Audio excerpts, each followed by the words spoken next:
గనగన అని వాయిస్ వినపడుతుందంటే అది సాల్మన్ రాజు గారని ఇట్టే పెట్టేవచ్చు. కంచు మోగినట్లు కనకంబు మ్రోగున అన్నట్టు గొంతు చాలా ఘనంగా గట్టిగా ఉంటది. ఎలాంటి స్థాయి వాళ్ళకైనా అర్థమగు రీతిలో బోధించగలరు. అందుని బట్టి నేను చాలా సంతోషిస్తా ఉన్నాను. ఈ 3 దినాల్లో ముగ్గురు మంచి వక్తల ద్వారా మాటలు వినగలడానికి దేవుడు మహాదేవుడు మనల్ని కనికరించారు. అందుని బట్టి తండ్రి అయినటువంటి దేవునికి మనం కృతజ్ఞతాస్తుతులు చెల్లింప బద్దులమై ఉన్నాం. ప్రార్థన చేసుకున్నాం.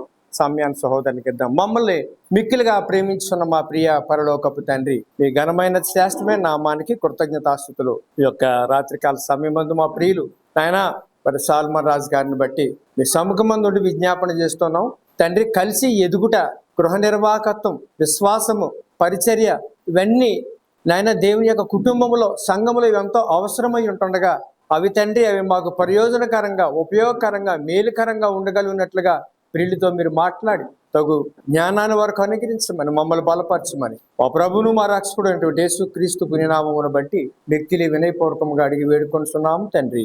ఆమేన్. అందరికీ వందనాలు. థ్యాంక్ యూ బ్రదర్, అవకాశం ఇచ్చినట్టు వందనాలండి. సోదరులు రాజుబాబు గారు చక్కగా ప్రార్థనలు నడిపించారు. ఈ రాజుబాబు గారు కాదండి, వారు అందరూ కూడా సిద్ధంగా ఉన్నారు కనుక వాక్యంలోనికి వెళదాము. దయచేసి వచ్చిన వారు ముందు వరుసల ఖాళీలలో పూర్తి చేస్తే వెనకాల వచ్చిన వారు ఏ నిశ్శబ్దం నాకు భంగం కలిగించుకుంటూ కూర్చుంటారు. మీ ప్రక్కన ఉన్నాయి ఫిలప్ చేస్తారు అనుకోండి, వెనకాల వచ్చిన వారికి దారన్న ఇచ్చేది. సౌండ్ చేయకండి, ఎవరో కూడా కుర్చీలు లాగొద్దు, సౌండ్ రాకుండా చూడండి. ఈ విషయాలు గమనించాలని కోరుతున్నాను. ఈనాటి బైబిల్ లెక్చర్షిప్లో 3వ రోజు ముఖ్య ప్రసంగికులైన ఆత్మీయులు, స్నేహితులు, దైవజనులు సుదూర ప్రాంతం నుండి ఉదయం 8ంటికి బయలుదేరి 2:30 గంటల రాజమండ్రి అడ్వాన్స్డ్గా వచ్చి ఎప్పుడెప్పుడు మనతో వాక్య పరిచర్య ద్వారా దేవుని సేవ చేద్దామని ఎదురు చూస్తున్నటువంటి ప్రియులు మన మధ్య ఉన్నారు. వారిని కరతాళ ధ్వనులతో మనం ఆహ్వానిద్దాము. వారు బ్రదర్ కె. సాల్మన్ రాజు గారు ఈ సమయాన్ని వారికి అందిస్తున్నాము. అందరికీ వందనాలు. బాగున్నారా? ఈ కార్యక్రమానికి నన్ను ప్రేమతో ఆహ్వానించి మీతో కలిసి దేవుని వాక్యాన్ని పంచుకోవడానికి, నేర్చుకోవడానికి అవకాశాన్ని కలిగించినటువంటి మా ప్రియులు రాజా విజయ్ కుమార్ గారికి నా ప్రత్యేకమైన వందనాలు తెలియజేస్తున్నాను. నేను 1995లో ఈ ఏరియాకి వచ్చాను. మళ్ళీ ఎన్ని సంవత్సరాల తర్వాత ఈరోజు వచ్చాను. ఇదే రాజమండ్రి మీదుగా 9 సంవత్సరాలు ప్రయాణం చేశాను. తాడేపల్లిగూడెం, అక్కడ దేవుని యొక్క వాక్యాన్ని చెప్పాను. మళ్ళీ దేవుని మహాకృపను బట్టి ప్రియులు నాకు తండ్రి సమానులైనటువంటి సుదర్శనరావు గారి యొక్క ప్రాంతానికి వారు పనిచేస్తున్నటువంటి ఈ ఏరియాకి వచ్చే భాగ్యాన్ని దేవుడు నాకు ఇచ్చినందుకు ఎంతో సంతోషిస్తాను. ఈ సందర్భంలో ఈ చివరి రోజు ఎంతో ఆసక్తితో, భక్తితో, శ్రద్ధతో వాక్యాన్ని నేర్చుకోవడానికి మీరు రావడం నాకు చాలా సంతోషంగా ఉంది. ఈ సందర్భంలో మనందరం కలిసి దేవుని యొక్క వాక్యాన్ని నేర్చుకుందాం. నా రిక్వెస్ట్ ఏంటంటే, నేను చెప్పే విషయాల్ని మనసుతో విని మనసులో రాసుకోండి. చెవులతో విని పేపర్ మీద రాసుకుంటే ఇవి మీకు ఉండవు, మీలో ఉండవు. అందువలన రిఫరెన్స్ కోసం నోట్స్ రాసుకోండి. కానీ మనస్సులో దేవుని వాక్యాన్ని ఎక్కించుకోవడానికి ప్రయత్నం చేయండి. అది శాశ్వత కాలం, అంటే జీవిత కాలం ఉంటుంది. ఆ రకంగా మీరు ఉండాలి అని నా ఆశ. నా గురించి చాలా విషయాలు సోదరులు చెప్పారు కాబట్టి నేను ప్రత్యేకంగా నా గురించి చెప్పుకోవాల్సిన అవసరం లేదు. నేను వాక్యం చెప్పే మనిషిని కాబట్టి నా విలువైనటువంటి సమయాన్ని వాక్యం చెప్పడానికే నేను ఉపయోగిస్తాను. మీరు ఆ వాక్యాన్ని అందుకోవడానికి ప్రయత్నం చేయండి. రాయలసీమలో వర్షాలు పడితే రత్నాలు తేలితే అంటారు. మీరు ఎవరైనా చూసారా? నాకు తెలియదు. మీడియాలో చూడడమే, యూట్యూబ్లో, లేకపోతే వర్షాలు పడితే రత్నాలు, రాళ్ళు, వజ్రాలు వస్తాయని విన్నాను తప్ప నేను చూడలేదు. వాటిని ఏరుకోవడానికి మనుషులు చాలా ప్రయాసపడుతుంటారు. దినమెల్లా వాటి కోసం ఎదురు చూస్తుంటారు. రత్నాల వల్ల వాళ్ళు ఏం సంపాదించారో లేదా ఏం పట్టుకెళ్లారో నాకు తెలియదు, కానీ అంతకంటే అమూల్యమైన దేవుని వాక్యం కోసం ప్రయాసపడేవారు. ఈ వజ్ర వైడూర్య గోమేధిక రత్నాలు, ఈ రాళ్ళు దేవుని వాక్యానికి సరిపోయేవి కావు. అయితే దేవుడు ఏం చేశాడు అంటే, మానవుని సృజించినప్పుడే మన మనసుకి లేదా మన హృదయానికి, ఆయన వాక్యానికి సరిపడేటట్టు మానవుని. కాబట్టి మనస్సు అనేది లేదా హృదయం అనేది ఒక పుస్తకంగా లేదా ఒక పేపర్గా మార్చుకొని దాని మీద మెత్తని మెత్తని పుస్తకమైనటువంటి ఆ హృదయం మీద, మనసు మీద ఈ జీవము గల దేవుని యొక్క వాక్యాన్ని రాసిన వారు ధన్యులు. ఆ రకంగా మీరు ఉండాలని, ఆ రకంగా మీరు నేర్చుకోవాలని నా ప్రేమపూర్వక ఆహ్వానం.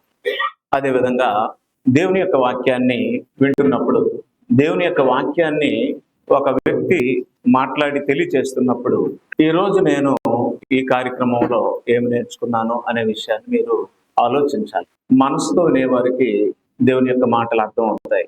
చెవులతో వినేవారు ఇతరులకు చెప్పడానికి పనికొస్తారు. మనసుతో వినేవారు మనస్సు మార్చుకోవడానికి ఉపయోగపడతారు. కాబట్టి వాళ్ళు మనసు మార్చుకుంటారు. కాబట్టి వాక్యాన్ని వింటున్నప్పుడు అది దేవుని వాక్యం అని వినాలి. ఆ రకంగా మీరు సిద్ధపడి వచ్చారని నేను అనుకుంటున్నాను. అయితే విచారించవలసిన విషయం ఏమిటి అంటే, నిన్న మాట్లాడినటువంటి వక్త లేదా దైవ సేవకులు, మొన్న ఫస్ట్ రోజు మాట్లాడినటువంటి దైవ సేవకులు ఎంతో ప్రయాసపడి ఒక ఆత్మ సంబంధమైన పదార్థాన్ని మీకు ఇవ్వాలని మీ దగ్గరికి వచ్చారు. అదేవిధంగా నేను వారిలాగే ప్రయాసపడి మీ దగ్గరికి వచ్చాను. అయితే మనుషులుగా మనము ఎవరి నుండి వచ్చామో నాకు క్లియర్గా తెలియదు.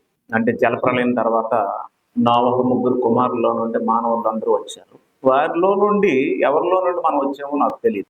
సహజంగా నాకు కానీ మీకు కానీ మన తండ్రి, మన తాత, మన ముత్తాత వరకే తెలుస్తుంది. ఆ 4వ 5వ వాడు ఎవడు మనకెవరు తెలియదు, మనం చెప్పలేము కూడా. అయితే ఈ ఒక రకమైనటువంటి అలవాటు వచ్చింది మనకేంటి అంటే, నియమింపబడిన సమయానికి హాజరు కాకపోవడం. మరి నోవహు కొడుకుల్లో ఇది ఎవరి పొందో నాకు తెలియదు, లేకపోతే ఆ సంతానంలో ఎవరికి ఉందో నాకు తెలియదు, ఎక్కడి నుండి వచ్చిందో నాకు తెలియదు. అప్పటికి అది ఆజ్ఞాన్ని ఎన్నోసార్లు చెప్తున్నాం. ఎఫెసీయులకు రాస్తూ చెప్పాడు, మీరు సమయమును పోనీక సద్వినియోగము చేసుకొనొచ్చు, అజ్ఞానుల వలె కాక జ్ఞానుల వలె నడుచుకున్నట్లు జాగ్రత్తగా చూసుకోండి అని చెప్పాడు. అయినా సరే, వాక్యం తెలిసినా సరే తప్పు చేస్తాం. మరి ఏంటో ఆ అలవాటు నాకు అర్థం అవ్వట్లేదు. నేను ఎంత టెన్షన్ పడతానంటే, ఇక్కడ 7 గంటలకి నేను నిలబడాలి అంటే 2-3 గంటల ముందే వచ్చేస్తాం. మరి ఆరాధన విషయంలో కానీ, బైబిల్ లెక్చర్షిప్కి కానీ, లేదా బైబిల్ క్లాసులకు కానీ ఎన్ని పనులు చేస్తారో, మరి ఎంత బిజీగా ఉంటారో ఇంటి దగ్గర ఈ మనుషులు నాకు అర్థం అవ్వట్లేదు. ఏం చేస్తారో తెలియదు, విలువైన సమయాన్ని వదిలేస్తుంటారు. మేమేమో మీకు ఇన్ని విషయాలు చెప్పాలని వస్తాం. ఎప్పుడైతే మేము వచ్చినప్పటికి 4-5 కూర్చొని మిగతా కుర్చీలన్నీ ఖాళీ అయిపోయాయో మాకు గాలి పోతుంది. ఏదైనప్పటికీ కొంచెం నయానో భయానో లేటో తొందరగా ఎలాగోలా మొత్తం మీద కుర్చీలు నిండాయి. చాలా సంతోషం. నేను చెప్పాలనుకున్నటువంటి విషయాల్ని మీరు మనస్ఫూర్తిగా విని గ్రహిస్తారని కోరుకుంటున్నాను. పైపెచ్చు నేనెంతటి ప్రసంగికుడినో, ఎలాంటి వాడినో, ఎక్కడెక్కడ నేను వాక్యాలు చెప్తున్నానో అనే విషయాలు నా గురించి సోదరులు చెప్తారు. కానీ మీరు ఎలాంటి వాళ్ళు నాకు తెలియదు, అపార్థం చేసుకోకండి. అంటే మీ తాలూకా పరిస్థితులు ఏంటో, మీ ఆత్మీయ స్థాయి ఏంటో, అసలు మీరే కేటగిరీకి సంబంధించినటువంటి మనుషులు నాకు తెలియదు. ఇందులో సువార్థకులు ఎంతమంది ఉన్నారో తెలియదు, ఇందులో నాయకత్వం వహిస్తున్న వారు ఎంతమంది ఉన్నారో తెలియదు, ఇందులో స్త్రీల్లో ఎవరు ఆత్మీయ పరిస్థితి ఎవరితో నాకు తెలియదు. అది స్థానికంగా ఉండే సువార్థకులకు తెలుస్తుంది. అయినప్పటికీ నేను ఈరోజు జనరల్గా కొన్ని విషయాలు మీతో మాట్లాడతాను. అది మీరు అర్థం చేసుకుంటారని విశ్వసిస్తున్నాను. రైట్. ఒక ప్రశ్న ఏంటంటే, దేవుడు ఉన్నాడా? నాకు సమాధానం కావాలి. ఉన్నాడనే కదా ఇక్కడికి వచ్చాం. దేవుడు ఉన్నాడు. అయితే ఎలా ఉన్నాడు అంటే, ఎలా ఉన్నాడో, ఎప్పటి నుంచి ఉన్నాడో, ఎప్పటి వరకు ఉంటాడో ఒక సువార్థికుడు తన జీవిత కాలంలో దేవుని గురించి వివరించలేడు. కానీ దేవుడు ఉన్నాడు. ఆయన ఉన్నాడు అనడానికి ఆధారాలు ఉన్నాయి. కాబట్టి దేవుడు ఉన్నాడు, ఆయన లేడు అనడానికి అవకాశము లేదు. దేవుడు లేడనేవాడు బుద్ధిహీనుడు. దేవుడు ఉన్నాడు. అయితే ఉన్నటువంటి దేవుడు రాజై ఉన్నాడని బైబిల్లో రాసింది. మలాకీ గ్రంథం 1వ అధ్యాయం 14వ వచనం మనం చదివినట్లయితే, మలాకీ రాసిన పుస్తకంలో 1వ అధ్యాయము 14వ వచనాన్ని మనం చూస్తే, ఎవరైనా పురుషులు ఒకరు చదవలసిందిగా కోరుతున్నాను.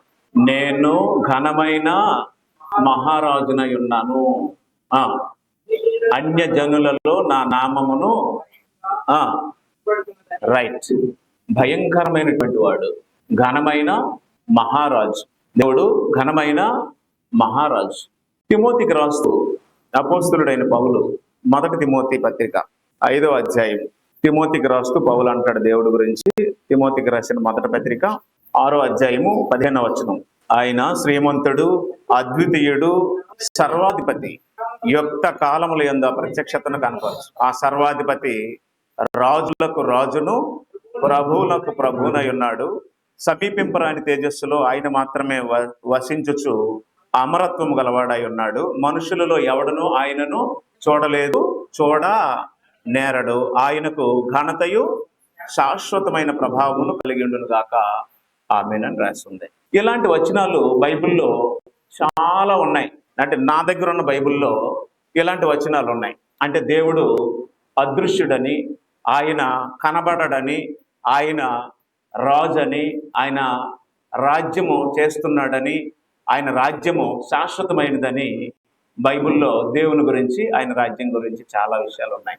నా బైబిల్లోనైతే, అంటే నా దగ్గర ఉన్నటువంటి ఈ బైబిల్లోనైతే దేవుడు అదృశ్యుడని, ఏ మనిషి దేవుడిని చూడలేదని, చూడనేరడని రాసింది.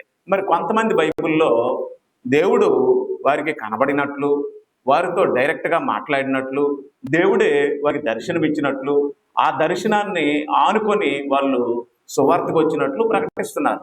మరి ఇది నాలాంటి, అంటే నా దగ్గర ఉన్న బైబిల్ లాంటి బైబిల్ అయితే మాత్రం ఒకేలాగా అర్థమవుతుంది. అది డిఫరెంట్ బైబిల్ ఏమో అనుకుంటాను నేను. కాబట్టి దేవుడు ఉన్నాడు, ఆయన రాజు, ఆయన రాజ్యం చేస్తున్నాడు. ఆయన రాజ్యము శాశ్వతమైనది, ఆయన రాజ్యము శాశ్వతమైనది. 145వ కీర్తనలో ఆయన రాజ్యాన్ని గురించి మాట్లాడుతూ ఇలా చెప్పాడు, దేవుడు రాజ్యం చేస్తున్నాడు. 145 13వ వచనాన్ని మనం చూసినట్లయితే, నీ రాజ్యము శాశ్వత రాజ్యము, నీ రాజ్య పరిపాలన తరతరములు నిలుచును. దేవుని రాజ్యము శాశ్వతమైనది, దేవుడు శాశ్వతమైన వాడు, నిత్యుడు, శాశ్వతమైన వాడు, నిత్యుడు. ఆయన రాజులకు రాజు, ప్రభువులకు ప్రభు అయి ఉన్నాడు. సమీపింపరాని తేజస్సులో ఆయన మాత్రమే వర్షించుచు అమరుడై ఉన్నాడు, అమరత్వము గలవాడై ఉన్నాడు. మనుషులలో ఎవడను ఆయనను చూడలేదు, చూడ నేను. అలాంటి వాడు దేవుడు. అట్టి మహోన్నతుడైన ఘనుడైనటువంటి ఘనమైనటువంటి రాజు అయిన దేవుడు రాజ్యం చేస్తున్నాడు. ఆ మహోన్నతుడైన దేవుడు ఆయన రాజ్యం కొరకు ఆయన చేసినటువంటిదే ఒక సంకల్పం. ఆ మహోన్నతుడైన దేవుడు ఆయన రాజ్యం కొరకు ఆయన చేసినదే సంకల్పం. కాబట్టి శాశ్వతమైనటువంటి ఆయన రాజ్యం కొరకు, అంతము లేనటువంటి ఆయన రాజ్యం కొరకు ఆయన చేసినటువంటి ఒక సంకల్పం, అది దేవుని యొక్క సంకల్పం. బైబిల్లో దేవుని సంకల్పము అనే మాటలు మనకి కనిపిస్తాయి. ఆ సంకల్పము ఆయన భవిష్యత్తు జ్ఞానాన్ని అనుసరించిందై ఉందని అపోస్తులు బోధించారు. అపోస్తుల కార్యములు 2వ అధ్యాయము. అపోస్తుల కార్యాలు ఎవరు రాశారంటే చాలా మంది పౌలు అనేస్తారు. పౌలు అంటారండి. అపోస్తుల కార్యాలు ఎవరు రాశారో తెలియని వాళ్ళు ఈరోజు బోధకులు, దైవజనులు లోకంలో. లూకా రికార్డ్ చేశాడు. అపోస్తుల కార్యములు 2వ అధ్యాయము 23వ వచనం మనం చూసినట్లయితే, దేవుడు నిశ్చయించిన సంకల్పమును ఆయన భవిష్యత్ జ్ఞానమును అనుసరించి అప్పగింపబడిన ఈయనను మీరు దుష్టుల చేత సిలువ వేయించి చంపితిరి. ఆ మహోన్నతుడైన దేవుడు శాశ్వతమైనటువంటి రాజు అయి ఉండి, రాజులకు రాజు అయి ఉండి, ప్రభువులకు ప్రభు అయి ఉండి, సర్వాధిపతి అయి ఉండి ఆయన సంకల్పం కలిగి ఉన్నాడు. కాబట్టి ఆయన సంకల్పం దేన్ని బేస్ చేసుకుని ఉంటది అంటే ఆయన భవిష్యత్ జ్ఞానాన్ని మీద ఆధారపడి ఉంటది. కాబట్టి దేవుని యొక్క భవిష్యత్ జ్ఞానం చేత ఆయన సంకల్పం నడుస్తుంది. అట్టి మహోన్నతుడైన దేవుడు ఒక సంకల్పం కలిగి ఉన్నాడు. సంకల్పము అంటే ప్లాన్, ఒక ఉద్దేశము లేదా ఒక చిత్తం. మీరు తరచుగా మత్తయి సువార్త 7వ అధ్యాయం 21, 22 వచనాల్లో మనం ఎక్కువ సార్లు చెప్తూ ఉంటాం ఇతరులను ఉద్దేశించి. ఏంటంటే ప్రభువా ప్రభు అని పిలిచి ప్రతివాడు పరలోక రాజ్యంలో ప్రవేశింపడు, కానీ పరలోకమందున్న నా తండ్రి చిత్త ప్రకారం చేయవాడే ప్రవేశించాడు. ఆ దినమున అనేకులు నన్ను చూసి, ప్రభువా నీ నామమున మేము ప్రవచింపలేదా, నీ నామమున మేము దెయ్యములు వెళ్ళగొట్టలేదా, నీ నామమున మేము అనేకమైన అద్భుతములు చేయలేదా అని చెప్పే వారికి యేసు ప్రభువు ఏమంటాడంటే, అక్రమము చేయవారులారా నా యొద్ద నుండి తొలగిపోండి అంటాడు. అంటే చిత్తము అని అక్కడ ఉంది. కాబట్టి చిత్తమన్నా, సంకల్పమన్నా, ఉద్దేశమన్నా, ప్లాన్ అన్నా ఒకటే. ఇది ఎవరికి కలిగి ఉంది అంటే నేను ఇంతవరకు మాట్లాడినటువంటి ఆ ఘనమైన మహారాజు అయిన దేవునికి కలిగిందే ఆ చిత్తము, ఆ సంకల్పము. కాబట్టి లేఖనాల్లో అంటే వచనాల్లో అది దేవుని సంకల్పము అని రాయబడి ఉంది. ఎవరి సంకల్పం? గ్రంథము దేవుని యొక్క సంకల్పాన్ని కలిగి ఉంది. ఏ గ్రంథం ఎవరి సంకల్పం కలిగి ఉంది? దేవుని సంకల్పం. కాబట్టి సంకల్పించిన వారి యొక్క చిత్తం తెలియకుండా, సంకల్పించిన వారి యొక్క సంకల్పం తెలియకుండా దెయ్యాలు వెళ్ళగొట్టడానికి, రోగాలు బాగు చేయడానికి, వ్యక్తిగతమైనటువంటి ప్రలోభాలు పెట్టి మనుషులు లోపరుచుకోవడానికి ఎవరైనా ప్రయత్నించి గనులుగా, గొప్పవారుగా, దైవజనులుగా చాలా మంది అయితే సంకల్పం తెలియని వారులారా అని అనకుండా అక్రమం చేయవారులారా నా యొద్ద నుండి వెళ్ళిపోండి అని దేవుడు ప్రభు చెప్పే ఒక రోజు వస్తుంది. అందువల్ల అయితే నేను చెప్పే విషయాలు మీరు మనస్ఫూర్తిగా గ్రహించాలని మిమ్మల్ని కోరుకుంటున్నాను. కాబట్టి మహోన్నతుడైన దేవుడు ఒక సంకల్పాన్ని కలిగి ఉన్నాడు. ఆ సంకల్పం ఆయనది, అది ఆయన సొంతం, అది ఆయన స్వకీయం అని రాస్తుంది. తిమోతికి పౌలు రాసిన 2వ పత్రిక 1వ అధ్యాయము 9వ వచనం మనం చూసినట్లయితే అది ఆయన స్వకీయ సంకల్పం అట. దాంట్లో ఎవరికి ఏ విధమైనటువంటి భాగము లేదు, అది ఆయన స్వకీయ సంకల్పం. తిమోతికి రాసిన 2వ పత్రిక 1వ అధ్యాయం 9వ వచనం, మన క్రియలను బట్టి కాక తన స్వకీయ సంకల్పమును బట్టి అనాది కాలముననే క్రీస్తు యేసునందు మనకు అనుగ్రహింపబడినది, క్రీస్తు యేసును మన రక్షకుని ప్రత్యక్షత వలన బయలుపరచబడినది అయినా తన కృపను బట్టి మనలను రక్షించి పరిశుద్ధమైన పిలుపుతో ఆయన మనలను పిలిచెను. కాబట్టి సంకల్పం ఎవరి సంకల్పం? ఆయన స్వకీయ సంకల్పం, అంటే ఆయన సొంత సంకల్పం. ఇది ఆయన మనసులో నుండి వచ్చినటువంటి సంకల్పం, ఆయన సొంత సంకల్పం. ఇందులో ఎవ్వరికి ప్రమేయం లేదు. ఎవరైనా దాన్ని తెలుసుకోవాల్సిందే, ఎవరైనా దానిలోనికి రావాల్సిందే, ఎవరైనా ఆ చిత్తం ఏంటో తెలుసుకోవాల్సిందే తప్ప సంకల్పాన్ని మాత్రం దేవుడే కలిగి ఉన్నాడు. అట్టి సంకల్పాన్ని కలిగినటువంటి దేవుడు ఆ సంకల్పాన్ని ఈ గ్రంథంలో రాయించాడు. ఏంటో ఆ సంకల్పము అనే విషయాన్ని మనం చూద్దాం. ఎఫెసీయులకు రాసిన పత్రిక 3వ అధ్యాయము, ఎఫెసీయులకు రాసిన పత్రిక 3వ అధ్యాయం.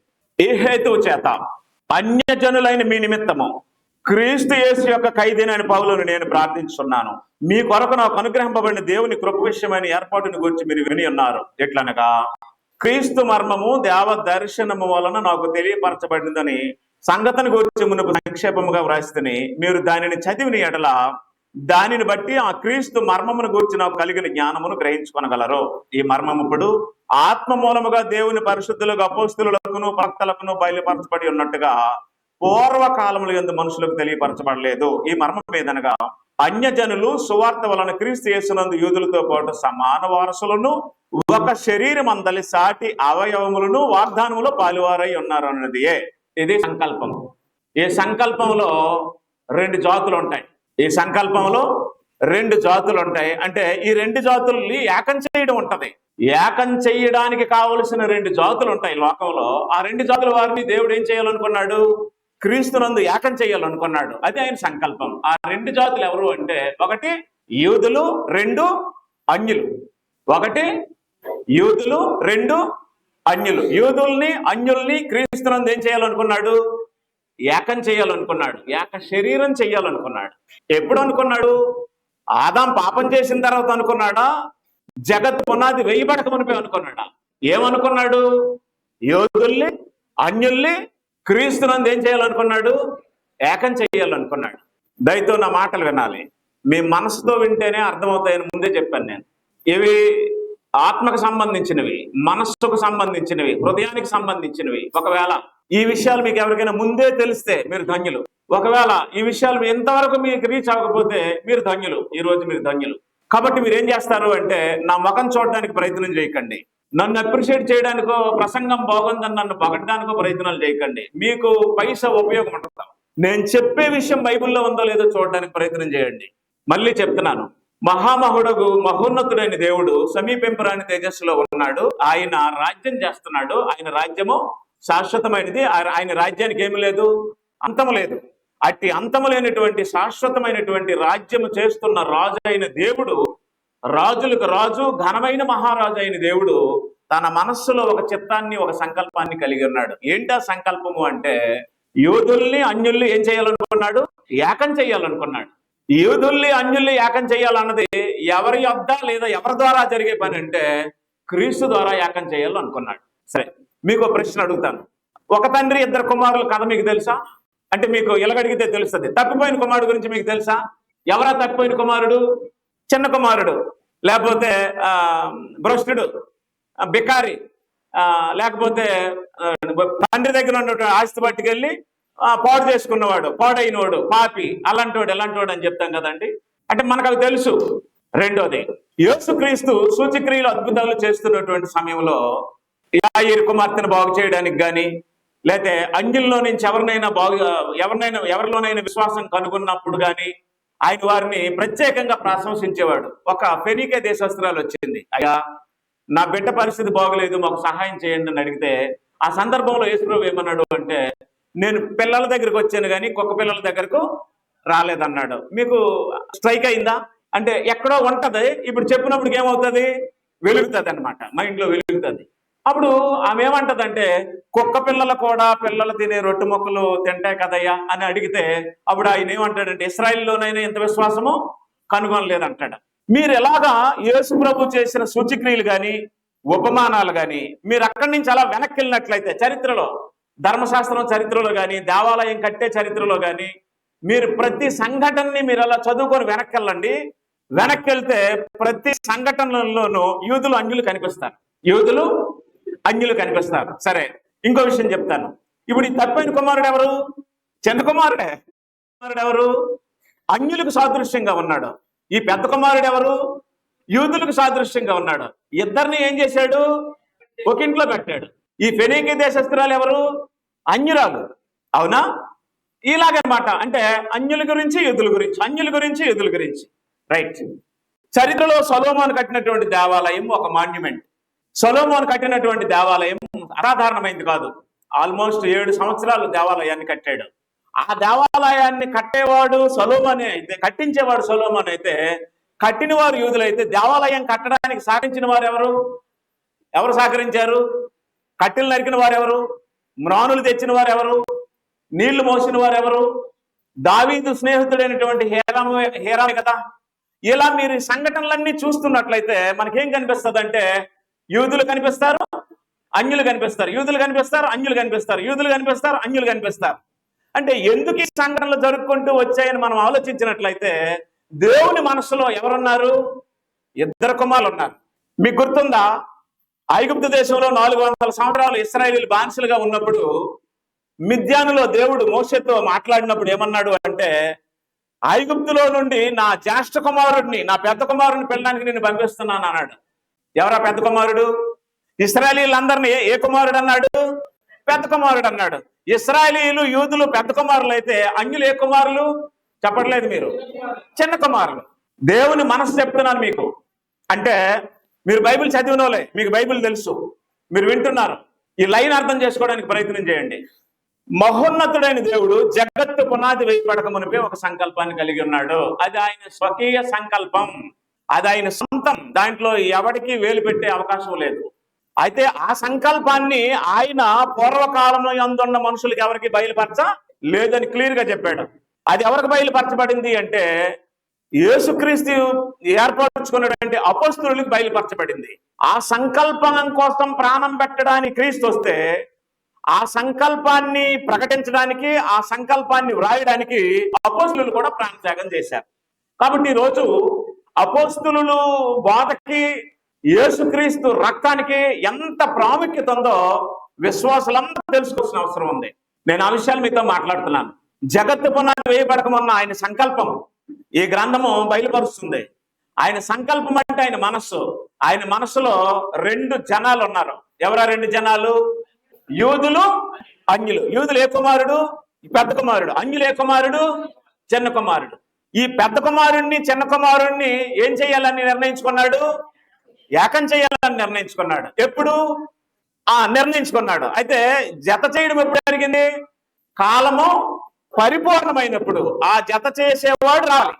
గలతీలకు రాసిన పత్రిక 4:4 మీరు చదువుతారు.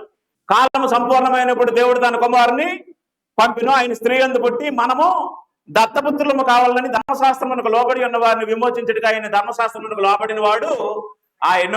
ఆ తర్వాత మనం స్వీకరించబడిన తర్వాత ఏమవుతామట? నాయన, తండ్రి అని దేవుడిని పిలిచే జనం అవుతామట.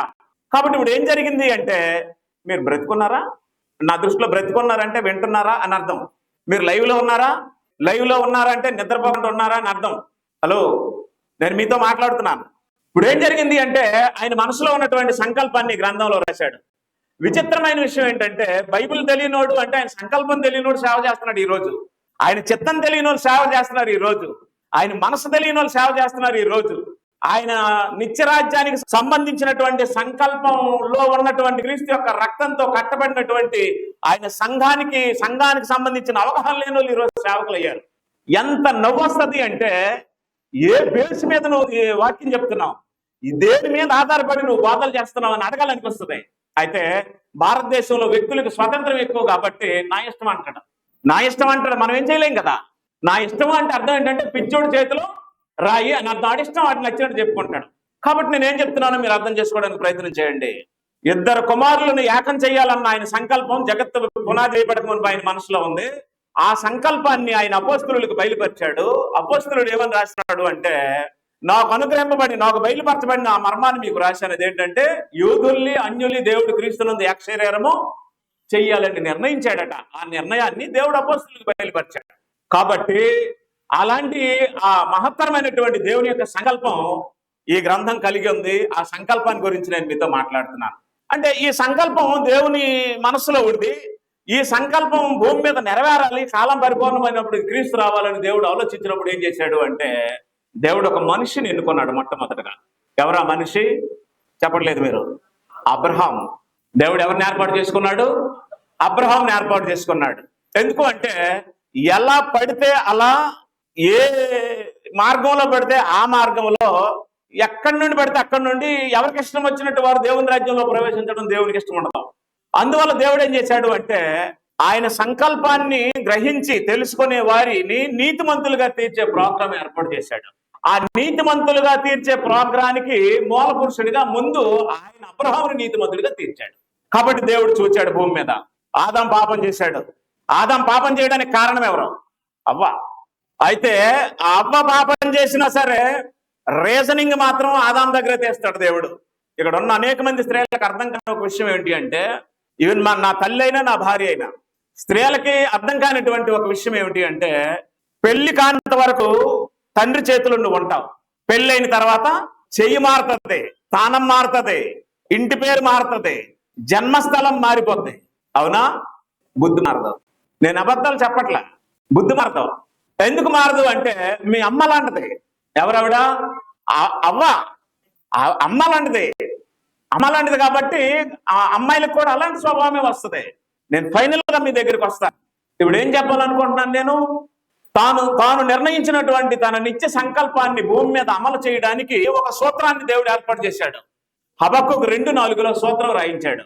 నీతిమంతుడు విశ్వాస మూలముగా బ్రతుకును. నీతిమంతుడు విశ్వాస మూలముగా బ్రతుకును. ఆ సూత్రాన్ని దేవుడు అనుసరించి అబ్రహాముని, ఆ సూత్రాన్ని అనుసరించి దేవుడు అబ్రహాముని నీతిమంతుడిగా తీర్చాడు.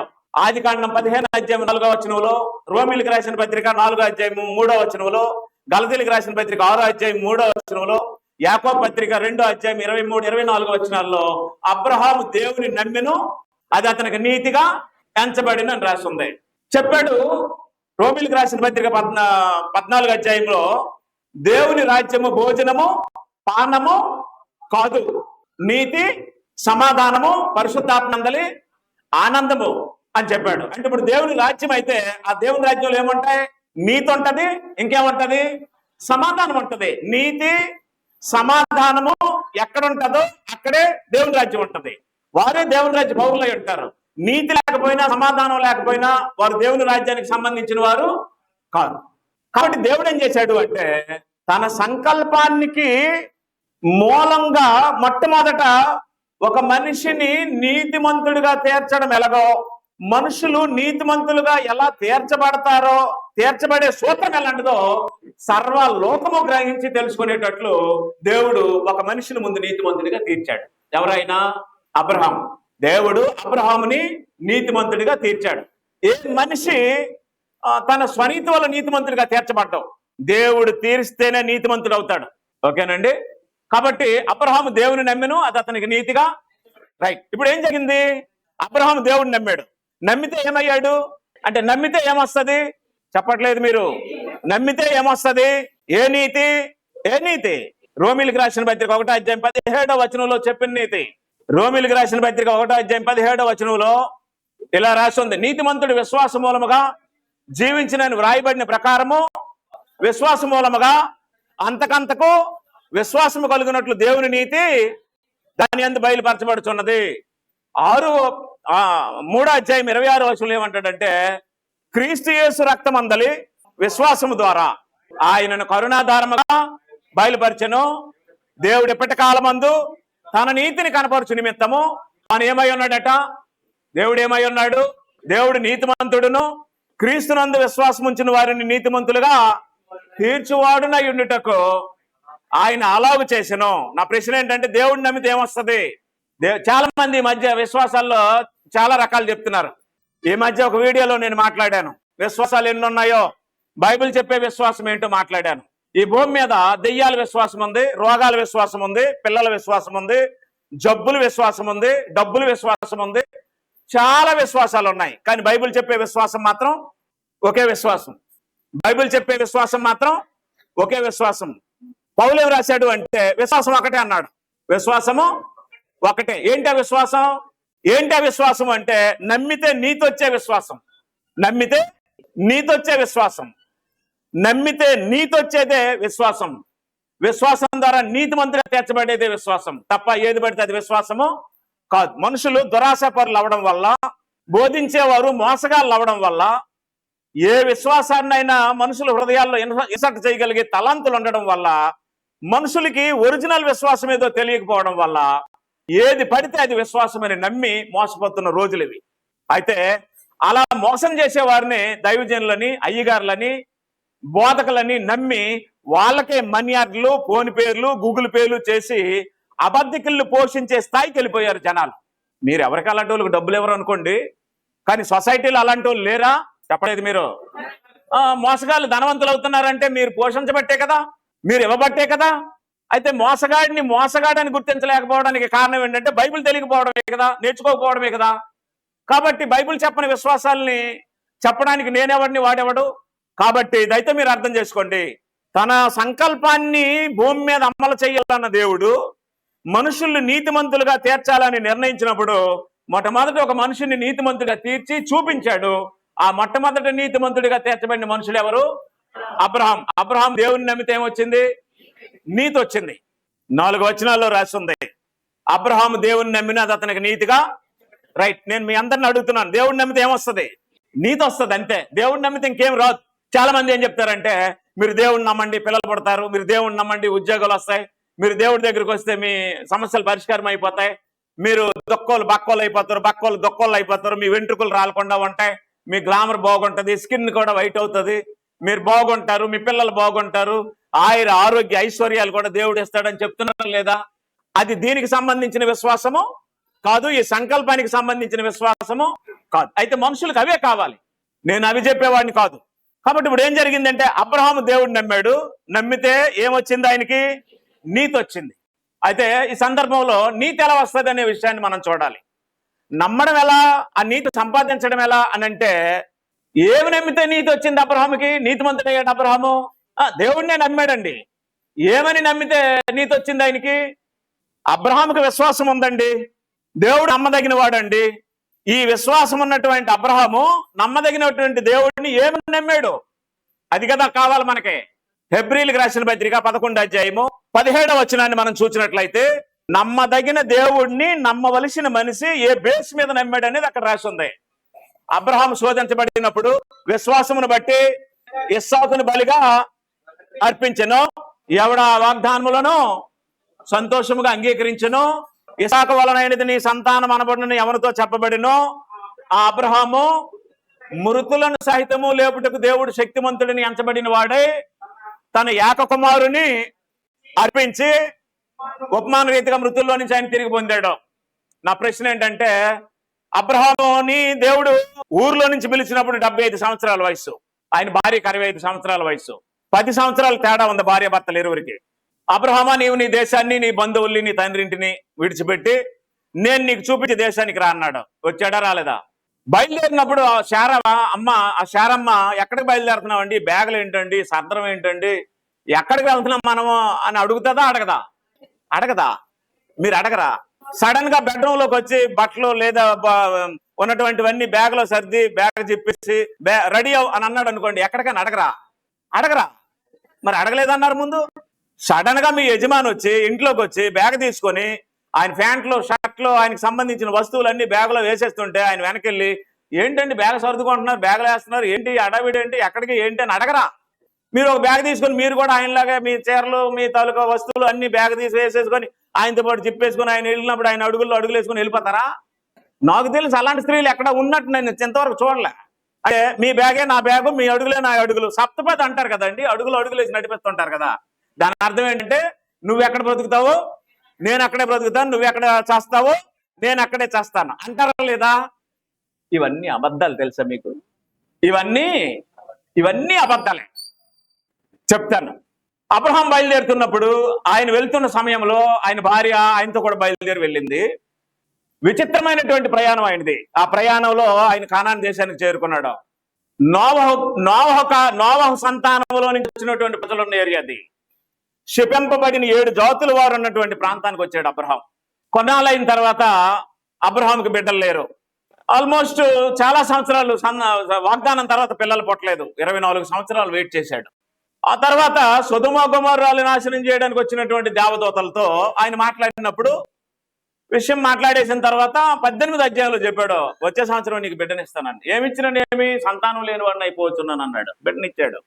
అబ్రహాం తన కుమారుడైన ఇస్సాకుకి సున్నతి చేయించాడు. ముందు పుట్టిన ఇస్మాయిల్కి సున్నతి చేయించాడు, తను సున్నతి చేయించుకున్నాడు. ఆ తరువాత ఏం జరిగింది అంటే 22వ అధ్యాయంలో బిడ్డకి విందు చేయించాడు. అప్పుడు దేవుడు అబ్రహాంతో ఒక మాట చెప్పాడు, అబ్రహామా, నువ్వు ప్రేమించు ఒక్కడై ఉన్నటువంటి నీ కుమారుడైన ఇస్సాకు నాకు దహన బలి ఇవ్వగలవు అని అడిగాడు. ప్రత్యక్షంగా నన్ను చంపేనే తండ్రి అని అంటాడు, కానీ నా బిడ్డను మాత్రం అడక్కండి అని, నన్ను కావాలంటే తీసుకోండి కానీ నా బిడ్డ మాత్రం అడక్కండి అని ఏ తండ్రిని అంటాడు. కానీ అబ్రహాం ఏం చేశాడంటే తన ఏకైక కుమారుణ్ణి దేవుడికి ఇవ్వడానికి ప్రయత్నం చేశాడు. తీసుకొని వెళ్ళాడా వెళ్ళలేదా? అంటే ఆయనకు ఉన్నటువంటి విశ్వాసం ఎలాంటిది అంటే బిడ్డను తీసుకొని వెళ్ళాడు, ఆ గాడిదని తీసుకొని వెళ్ళాడు, ఆ పర్వతం మీదకి దేవుడు చెప్పినటువంటి ప్రదేశానికి వెళ్ళాడు, బిడ్డను అక్కడ బలి ఇవ్వడానికి అన్ని సిద్ధం చేశాడు. ఇంకా కత్తి పట్టుకొని బిడ్డను చంపడానికి ప్రయత్నిస్తున్న టైంలో అబ్రహామా ఆగాని ఒక శబ్దం ఆయనకు వినబడింది. మిమ్మల్ని ప్రశ్న అడగాలనుకుంటున్నాను, మీరు సిద్ధమని పోయాడు జగనం. మీరు సిద్ధమా కాదా? రైట్. నా ప్రశ్న ఏంటంటే అబ్రహాం తన కుమారుని చంపాడా చంపలేదా? అందుకే మన బతుకులు ఎలా ఉన్నాయి. అంతేనమ్మా, మనం వెనకబడ్డానికి కారణం ఇదే. అబ్రహాం తన కుమారుణ్ణి చంపాడా చంపలేదా? ఇప్పుడు చంపాడు అంటారు. ఎందుకంటే ముందు మేము తిట్టాను కదా, ఇదంటే అది, అదంటే ఇది అంటారు. కరెక్ట్గా చెప్పండి, చంపాడా చంపలేదా? అబ్రహాం అవగానే శబ్దం రాకపోతే ఏం చేశాడు? ఇప్పుడు ఎబ్రీయులకు రాసిన పత్రిక 11:17 మనం ఏం చదివాం? ఆయన చంపేశాడు, తిరిగి దేవుడు ఆయనకి ఇచ్చేశాడు. అంటే అబ్రహాం విశ్వాసం ఏంటంటే దేవుడు మృతులను సైతము దేవుడు పుట్టించేవాడా, పోషించేవాడా, గిట్టించేవాడా? పుట్టించేవాడు, పోషించేవాడు, గిట్టించేవాడు. అంటే పుట్టించడం ఆయన చేతిలోనే ఉంది, పోషించడము ఆయన చేతిలోనే ఉంది, మనుషుల్ని భూమి మీద చంపేయడము ఆయన చేతుల్లో ఉంది. చచ్చిన మనిషిని పాతేసే ఆ సమాధిలో నుంచి తిరిగి లేపే శక్తి కూడా ఆయనకే ఉంది. మనుషులు ఏమి నమ్ముతారు అంటే దేవుడు పుట్టించాడు అంటే నమ్ముతారు, దేవుడు అన్నం పెడుతున్నాడు అంటే నమ్ముతారు, దేవుడు తీసుకెళ్ళిపోయాడు అంటే తిడతారు, దేవుడు తీసుకెళ్ళిపోతున్నాడు అంటే ఏమంటారు? తిడతారు. అంటే దేవుడు మమ్మల్ని చూడలేకపోయాడు, మా ఇంటికి అగ్గెట్టాడు, మా పిల్లలు చూడలేకపోతున్నాడు, ఏం దేవుడు అని అంటారా లేదా? చెప్పట్లేదు మీరు. అంటే మీరు అంటారని నేను అనట్లేదు. జనాలు అంటే వాళ్ళ దగ్గర చావు ఎవరి దగ్గరికి వచ్చినా సరే సర్దుకోండమ్మా, ఓర్చుకోడయ్యా, తప్పదు ఎవరికైనా అని అంటారు. వాళ్ళ దగ్గరికి వచ్చినప్పుడు ఎవరిని నిందిస్తారు? దేవుడిని నిందిస్తారు. అంటే పుట్టించడానికి, పోషించడానికి సమర్థుడైన దేవుడు మనల్ని తీసుకెళ్ళిపోవడానికి సమర్థుడు కాడా? అంతవరకు మనుషులు దేవుడి మీద ఆధారపడతారు. కానీ మనం చనిపోయిన తర్వాత కూడా మనల్ని మట్టిలో ఉంచడం, 3వ దినాన్ని ఏం చేస్తారు? క్షమించండి, మనం చనిపోయిన తర్వాత మృతులు కూడా ఆయన ఏం చేస్తాడు? లేపుతాడు. దేవుడు మృతులను సహితము లేపగలడు, ఆయనకు అసాధ్యమైనది ఏది లేదని నమ్మేదే విశ్వాసం. ఆ విశ్వాసం ఎవరికైతే ఉంటుందో వారిని దేవుడు ఏం చేస్తాడు? నీతిమంతులుగా తీరుస్తాడు. ఇప్పుడు చెప్పండి, ఈ విశ్వాసం కడుపుకు సంబంధించిందా, పిల్లలకు సంబంధించిందా, రోగాలకు సంబంధించిందా, జబ్బులకు సంబంధించిందా, డబ్బులకు సంబంధించిందా, మృతుల పునరుత్థానానికి సంబంధించిందా? అర్థం అవట్లేదు. అపోస్తుల కార్యములు 2:36 పెంతెకొస్తు పండుగ రోజు పేతురు మాట్లాడాడు, లోకా రికార్డు చేశాడు. ఏంటా స్టేట్మెంట్ అంటే, మీరు సిలువ వేసిన ఈ యేసునే దేవుడు ప్రభువుగాను క్రీస్తుగాను నియమించెను. ఇది ఇశ్రాయేలు వంశమంతి రూఢిగా తెలుసుకోవాలని చెప్పిన తర్వాత ప్రసంగం అవుతున్న టైంలో, ప్రసంగం చివరిలో వారు హృదయంలో నొచ్చుకున్నవారు, విషయాన్ని గ్రహించిన వారు ఏమన్నారంటే, మా ప్రభువుని, మా రక్షకుణ్ణి, మా రాజుని మేము చంపామా? మత్తయి సువార్త సారాంశం అదే, మీ రాజుని మీరు చంపారని రాశాడు. లోక ఇదే రికార్డు చేశాడు, మీ రాజుని మీరు చంపారని రాశాడు. అయితే మీరు తెలియక చేశారు, దేవుడు ఆయన మృతుల్లో నుండి లేపాడు, దానికి మేము సాక్షులం అని చెప్పాడు. అంటే ఆ సాక్ష్యాన్ని ఆధారం చేసుకొని పెంతెకొస్తు పండుగ రోజు ఎంతమంది బాప్తిసం పొందారు? 3,000 మంది బాప్తిసం పొందారు. ఇంచుమించు ఎంతమంది బాప్తిసం పొందారు? 3,000 మంది బాప్తిసం పొందారు. ఈ 3,000 మంది ఏమయ్యారు? విశ్వాసం ద్వారా నీతిమంతులుగా తీర్చబడ్డారు. ఈ 3,000 మంది ఏమయ్యారు? విశ్వాసం ద్వారా నీతిమంతులుగా తీర్చబడ్డారు. ఇది ఎవరి విశ్వాసం? చెప్పట్లేదు మీరు. అబ్రహాము విశ్వాసం. క్రైస్తవులకి ప్రత్యేకమైన విశ్వాసం ఉండదు, క్రైస్తవులకి ఇంకొక సూత్రం ఉండదు. ఏ సూత్రం మీద క్రైస్తవ్యం వచ్చింది? అబ్రహాము దేవుని నమ్మెను, అది అతనికి నీతిగా ఎంచబడును. ఎలా నమ్మాడు దేవుడిని? దేవుడు మృతులను సైతము లేపగలడు అని నమ్మాడు. అలా నమ్మడానికి క్రియ చేశాడు. ఏంటి క్రియ అంటే, ప్రత్యక్షంగా తాను చనిపోలే, పరోక్షంగా తన కుమారుడిని సమర్పించి మృతుల్లో నుండి తిరిగి మళ్ళీ ఇస్సాకుని ఏం చేశాడు? పొందాడు. అవునా? మీకు అర్థమవుతుంది. నేను చెప్పే విషయాలు మీకు అర్థమవుతున్నాయి, కానీ మీరు మాట్లాడట్లేదు. ఇంతకు మించి ఏ విశ్వాసం ఎవరికైనా ఉండి నేను విశ్వాసం అనుకుంటే, ఈ విశ్వాసం కాక వేరొక విశ్వాసం ఎవరైనా కలిగి ఉంటే గేట్ దగ్గరికి రానివాడు యేసుప్రభు. నేను అబద్ధం చెప్పట్లా. ఈరోజు మోసగాళ్ళు దైవజనులుగా నమ్ముతున్నారు. మృతుల పునరుత్థానానికి సంబంధించిన విశ్వాసాన్ని ప్రకటించినటువంటి అపోస్తలుల బోధ మీద ఆనుకొని నమ్మని వారిని క్రైస్తవులు అనుకుంటున్నారు. క్రైస్తవుల విశ్వాసం క్రొత్త విశ్వాసం కాదు. ఎవరి విశ్వాసం ట్రాన్స్ఫర్ చేయబడింది? అబ్రహాం విశ్వాసమే ట్రాన్స్ఫర్ చేయబడింది. ఈ సందర్భంలో మీకు ముఖ్యమైన విషయం చెప్తాను. ఒకసారి కళ్ళు పెద్దవి చేసుకొని స్ట్రైట్ గా చూడండి నా వైపు. ఈ విశ్వాసం ధర్మశాస్త్రానికి సంబంధించింది కాదు. ఈ విశ్వాసం ధర్మశాస్త్ర సంబంధులు ఎవరికి లేదు. మృతుల పునరుత్థానానికి సంబంధించిన విశ్వాసం ధర్మశాస్త్రానికి సంబంధించింది కాదు. వాళ్ళు ఏం చేశారంటే, క్రియల ద్వారా నీతిమంతులుగా తీర్చబడాలని ఆలోచించారు. అందువల్ల దేవుడు ఏం చేశాడు అంటే, ధర్మశాస్త్రాన్ని ఎత్తేశాడు. ఈనాటికి కూడా ధర్మశాస్త్ర సంబంధమైన క్రియల మూలముగా మనుషులు నీతిమంతులుగా తీర్చబడాలని ఎరగగా, ఆ దేవుడు తీసేసినటువంటి ధర్మశాస్త్రాన్ని, మనుషులు నీతిమంతులుగా తీర్చలేనటువంటి మోషే ధర్మశాస్త్రాన్ని విశ్వాసానికి కలిపి బోధించినటువంటి వ్యక్తులు ఈనాడు ఉన్నారు, పౌలు కాలం నాడు ఉన్నారు, పేతురు కాలం నాడు ఉన్నారు. లేరా?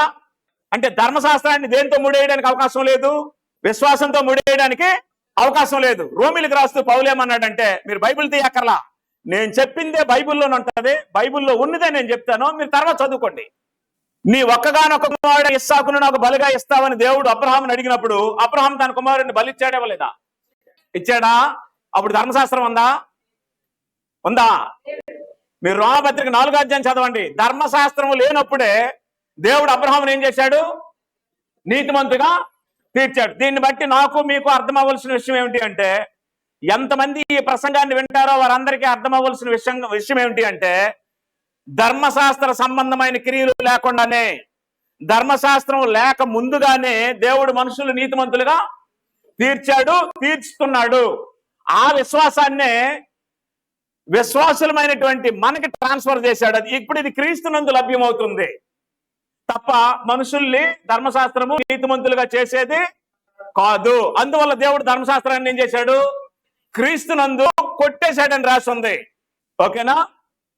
చప్పట్లు కొట్టేవారు, వాయిద్యాలు వాయించేవారు, దావీదులాగా డ్యాన్సులు వేద్దామని ఆలోచించేవారు, ధర్మశాస్త్ర సంబంధమైన క్రియల మూలమున నీతిమంతులుగా తీర్చబడతామని అనుకునేవారు, ధర్మశాస్త్రాన్ని తీసుకొచ్చి విశ్వాసానికి ముడేయాలనుకునేవారు ఈ విషయాన్ని గ్రహించాలి. చెప్పాడు అపోస్తలుల కార్యములు 13:29-39లో, ధర్మశాస్త్ర సంబంధమైన క్రియల మూలమున ఏ మనుషుడు దేవుని ఎదుట నీతిమంతుడు అని తీర్చబడరు. గలతీలకు రాసిన పత్రిక 2వ అధ్యాయం 16వ వచనంలో, రోమిలకు రాసిన పత్రిక 2వ అధ్యాయము 20వ వచనంలో ధర్మశాస్త్రం వల్ల పాపం అంటే ఏంటో తెలియచేయబడతాదే కానీ ధర్మశాస్త్రము ఏ మనిషిని నీతిమంతుడిగా తీర్చదు. అది మృతుల పునరుత్థానానికి సంబంధించింది కాదు. అది క్రీస్తును అంతకు నడిపించడానికి మాత్రం ఇవ్వబడింది తప్ప అది మనుషులు నీతిమంతులుగా తీర్చేది కాదు. కాబట్టి నేనేం చెప్తున్నాను అంటే, ఏ ఫెయిత్ మీద అయితే అబ్రహాము నీతిమంతుడిగా తీర్చబడ్డాడో ఆ ఫెయిత్ నే క్రీస్తునందు మనుషులు నీతిమంతులుగా తీర్చబడాలని ట్రాన్స్ఫర్ చేశాడు. ఇది వేరొక విశ్వాసం కాదు, వేరొక మతం కాదు, వేరొక ఉద్దేశం కాదు. అప్పుడు దేవుడు ఏం చేశాడు అంటే, నీ ద్వారా భూలోక వంశాలన్నీ ఆశీర్వదించబడతాయి అన్నాడు. ఆదికాండం 12వ అధ్యాయం 1-2 వచనాల్లో దేవుడు అబ్రహాంతో మాట్లాడినప్పుడు నీ ద్వారా భూలోక వంశాలన్నీ ఆశీర్వదించబడతాయి అన్నాడు. భూలోక వంశాలన్నీ అంటే 12 గోత్రాల భూమి మీద ఉన్నటువంటి ప్రజలందరూ. అబ్రహాం కుమారుడు ఎవరు? ఇస్సాకు. ఇస్సాకు కుమారుడు ఎవరు? యాకోబు. యాకోబు కుమారులు ఎంతమంది? 12 మంది. 12 మంది గోత్రకర్తలు ఐగుప్తు దేశం వెళ్ళినప్పుడు ఎంతమంది అయ్యారు? 70 మంది. అక్కడికి ఆల్రెడీ యోసేపు వెళ్ళిపోయాడు. ఆ 70 మంది మోషే చేత బయటికి తీసుకురాబడినప్పుడు ఎంతమంది అయ్యారు? కాలు బలమే 6 లక్షలు అయ్యారు. ఇంచుమించుగా 30 లక్షలు, 40 లక్షలు, 50 లక్షలు మొత్తం మీద కనాను దేశానికి సరిపడినంత జనమై యెహోషువ చేత పంచడానికి వీలైనంత మనుషులు అయ్యారు. అప్పుడు దేవుడు వాగ్దానం చేసినట్లు ఆ దేశాన్ని వారికి ఇచ్చేశాడు. మీకు అర్థమవుతున్నాయి? దేవుడు మాట తప్పడం. దేవుడు మాట తప్పడానికి యెహోషువ గ్రంథం నిదర్శనం. దేవుడు మాట తప్పడం. దిక్కులు పిక్కటిల్లినా సరే, సూర్యుడు పడిపోయినా, చంద్రుడు రాలిపోయినా, ఏది జరిగినా సరే జరగొచ్చేమో నాకు తెలియదు, కానీ దేవుడు మాట తప్పడం జరిగే పని కాదు. కాబట్టి దేవుడు ఏం చేశాడు అంటే, కనాను దేశాన్ని ఇస్తానని దేవుడు అబ్రహాం సంతానానికి వాగ్దానం చేశాడు. అబ్రహాంకు వాగ్దానం చేసినట్లే యెహోషువ ద్వారా కనాను దేశాన్ని వారికి ఇచ్చేశాడు. ఈ కనానీయులు అంటే ఈ కనాను దేశంలో ఉండే యూదులు లేదా ఇశ్రాయేలీయులు అనే వీరు మాత్రమే అబ్రహాం సంతానం. యేసుక్రీస్తు టైం వచ్చినంత వరకు వారు అబ్రహాం సంతానంగానే కొనసాగారు. కానీ వాస్తవానికి యోహాను సువార్త 8వ అధ్యాయం దగ్గరికి వచ్చినప్పటికి యేసు ప్రభువు క్లియర్ చేశాడు, మీరు అబ్రహాం సంతానం కాదని. మీరు అబ్రహాం సంతానము కాదన్నాడు. అబ్రహాం సంతానం అయితే ఏముంటది? విశ్వాసం ఉంటది, నీతి ఉంటది. కాబట్టి యేసు ప్రభువు వాళ్ళు ఏమన్నాడు అంటే, యోహాను సువార్త 8వ అధ్యాయం 44వ వచనంలో, మీరు మీ తండ్రి యగు అపవాది సంబంధులు అన్నాడు. అంతకు ముందే బాప్తిసం ఇచ్చిన యోహాను యూదులు ఏమన్నాడు అంటే, సర్ప సంతానం అన్నాడు. యేసు ప్రభు సూచక్రియలు చేసే టైంకి ఏదో ఒకటి చేయి మేము చూస్తామని యూదులు అడిగితే యేసు ప్రభు ఏమన్నాడు అంటే, వ్యభిచారులకు చెడ్డతరం వారు సూచక్రియను అడుగుతున్నారు అన్నాడు. కాబట్టి యేసు ప్రభు ఇచ్చినటువంటి స్టేట్మెంట్ ప్రకారము, యోహాను ఇచ్చినటువంటి స్టేట్మెంట్ ప్రకారము యూదులు అబ్రహాం సంతానం కాకుండా పోయారు. కారణం ఏంటంటే, అబ్రహాం సంతానం అయితే విశ్వాసం ఉంటది, విశ్వాసం ద్వారా నీతిమంతులుగా తీర్చబడతారు. అది యూదులకు జరగల. కాబట్టి యూదుల్ని యేసు ప్రభువు ఖండించి అబ్రహాంకి ఇచ్చినటువంటి వాగ్దానాన్ని బట్టి దేవుడు భూమి మీద ఉన్నటువంటి మనుషుల్ని విశ్వాసం ద్వారా నీతిమంతులుగా చెయ్యాలన్న సూత్రాన్ని బట్టి క్రీస్తు రక్తాన్ని భూమి మీద ఒలికించడానికి అబ్రహాము సంతానంగా క్రీస్తుని కాలం పరిపూర్ణమైనప్పుడు భూమి మీదకి పంపించాడు. ఇప్పుడు యేసు ప్రభువు ఎవరి సంతానం? మత్తయి సువార్త 1వ అధ్యాయం 1వ వచనంలో అబ్రహాము కుమారుడు దావీదు కుమారుడైన యేసుక్రీస్తు వంశావళి అని రాస్తుంది. అంటే ఈ యేసుక్రీస్తు అబ్రహాం కుమారుడే అని రాశాడు మత్తయి. పాయింట్ అర్థం అవట్లేదా? యెజ్రా గ్రంథం ఎంతమంది చదివారు మీలో? ఓకే, చదివి ఉండొచ్చు. మీరు యెజ్రా గ్రంథం చదివినట్లయితే కోరేషు చేత జెరుబ్బాబేలు నాయకత్వంలో యెరూషలేము దేవాలయం కట్టడానికి యెషయా ప్రవచనాన్ని అనుసరించి ఎంతమంది అయితే వచ్చారో ఆ వచ్చిన వారందరూ దేవాలయం యొక్క పునాది వేస్తారు. అలాగున వచ్చేవారి తాలూకా డేటా ఇస్తాడు అనమాట, జీనియాలజీ లెక్కలు చెప్తాడు. ఆ వంశానికి, ఆ గోత్రానికి, ఆ లెక్కలకి సరిపడేవాడే యూదుడు. ఆ లెక్కల్లో లేనివాడు అన్యుడిగా పరిగణింపబడతాడు. కాబట్టి ఈ యేసు అబ్రహాం కుమారుడే అని చెప్పడానికి మత్తయి జీనియాలజీ రాశాడు. రాయలేదా? మీరు చదవలేదా? వంశావళి చదవలేదా? అబ్రహాం కుమారుడైన దావీదు కుమారుడు యేసుక్రీస్తు వంశాలు. అబ్రహాం ఇస్సాకు, ఇస్సాకు యాకోబు, యాకోబు యోదా తామారు నందు పెరుసు ఎస్రోము, ఆరాము, అమ్మినదాబు, నైసోను, సల్మాను, బోయజు రూతు నందు ఓబేదు, యెషయి, దావీదు, సొలొమోను, రెహబాము, అబియా, ఆస, యెహోషాబాతు, యెహోరాము, ఉజ్జియా, యోతాము. ఈ చదవలేదా? సెల్ల చదివినంత బైబిల్ చదవట్లేదు ఏంటి మీరు? ఈ మధ్య మనుషులకు అసలు బైబిల్ చదవడానికి పెద్ద సమయం లేదు తెలుసండి. కారణం ఏంటి? మొబైల్ వచ్చేసింది కదా. ఇప్పుడు ఏం జరిగింది అంటే ఈ యేసుక్రీస్తు ఆ అబ్రహాం కుమారుడే, ఇదిగో ఆయన వంశావళి అని మత్తయి రాశాడు. అప్పుడు ఈ యేసుక్రీస్తు ఆ అబ్రహాం కుమారుడే అనేది పౌలు రాశాడు గలతీయులకు రాసిన పత్రిక 3వ అధ్యాయము 16వ వచనంలో. ఆయన అనేకుల గురించి అన్నట్ట అనక ఒక్కని గురించి అన్నాడు, ఆ ఒక్కడు క్రీస్తు అబ్రహాం కుమారుడు అని రాశాడు. కాబట్టి ఇప్పుడు మనుషులు విశ్వాసం ద్వారా నీతిమంతులుగా తీర్చబడతారనే ఆ వాగ్దానము భూలోకంలో ఉండే ఈ 2 తెగల వారికి, ఈ 2 జాతుల వారికి చెందినట్లు దేవుడు క్రీస్తు శరీరధారిగా భూమి మీదకి పంపించాడు. అవునా? యూదులు అన్యులు ఆశ్చర్యం చేయాలన్నది ఎప్పుడు సంకల్పం? జగత్ పునాది. ఆ సంకల్పం నెరవేరాలి అంటే మూల పురుషుడిలో నుంచి విశ్వాసానికి కర్త రావాలి. వచ్చాడా రాలేదా? ఆ విశ్వాసానికి కర్త వచ్చాడు. ఆ కర్త ఎలాంటి వాడు అంటే తన రక్తంతోనే, అంటే అబ్రహాం అయితే తన కుమారుడిని ఇచ్చాడు, ఈయనైతే తానే సమర్పించబడ్డాడు. అవునా? మత్తయి సువార్త 16వ అధ్యాయం 21వ వచనంలో యేసుప్రభువు ఏమంటాడు అంటే, మనుష్య కుమారుడు యెరూషలేము వెళ్ళి పెద్దల చేత, ప్రజల అధికారుల చేత, శాస్త్రుల చేత అనేక హింసలు పొంది, చంపబడి, సమాధి చేయబడి 3వ దినాన్న తిరుగు లేచుట అగత్యమని చెప్పాడు. మత్తయి రికార్డు చేశాడు, మార్కు రికార్డు చేశాడు, యోహాన్ రికార్డు చేశాడు, లూకా రికార్డు చేశాడు. యేసు ప్రభువు చాలా సార్లు చెప్పాడు, నేను యెరూషలేము వెళ్తున్నాను, అక్కడ నన్ను చంపేస్తారు, సమాధి చేస్తారు, 3వ దినాన్ని లెగిస్తాను అని. ఆయనకి దేవాలయం చూపించినప్పుడు, యెరూషలేము దేవాలయాన్ని గురించి శిష్యులు ఆయనకు చూపించి మాట్లాడినప్పుడు, రాయి మీద రాయి ఒకటైనా ఉండకుండా ఈ దేవాలయం ఏమైపోద్ది అన్నాడు? పడగొట్టబడుతుంది, నాశనం అయిపోద్ది అన్నాడు. ఈ దేవాలయాన్ని కడితే ఎన్ని రోజుల్లో కడతానన్నాడు? దీన్ని కొడితే 3 రోజుల్లో కడతానన్నాడు. ఆయన అలాగో తన మరణాన్ని గురించి, పునరుత్థానాన్ని గురించి ముందుగా మాట్లాడాడు యేసు ప్రభు. అట్టి యేసు ప్రభువుని అమ్మడానికి తయారయ్యాడు ఇస్కరియోతు యోధ. ఈ ఇస్కరియోతు యోధ యేసు ప్రభువుని అమ్మడానికి తయారయ్యాడు అనే సంగతి యేసు ప్రభువుకు ముందే తెలిసినా ఆయన శిష్యుల్లో ఉండనిచ్చాడు. ఆయన అమ్మడానికి సిద్ధపడ్డాడు, ఈయన అమ్మబడ్డానికి సిద్ధపడ్డాడు. సమయం సమీపించింది, పట్టుకున్నారు, కొట్టి చంపేశారు, వారనుకున్నట్టే ప్రాణం తీసేశారు.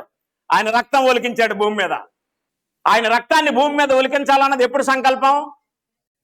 అనాది సంకల్పాన్ని బట్టి భూమి మీద రక్తం ఒలికింది. ఆయన రక్తం ద్వారా 2 పనులు జరుగుతాయి.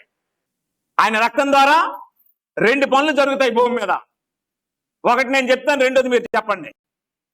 ఆయన రక్తం ద్వారా ఒకటి సంఘం కట్టబడుతుంది, 2 క్రొత్త నిబంధన చేయబడుతుంది. ఆయన రక్తము 2 విధాలుగా పనిచేస్తుంది. ఒకటి మత్తయి సువార్త 16:18 చెప్పాడు, ఈ బండ మీద నా సంఘమును కడతానని.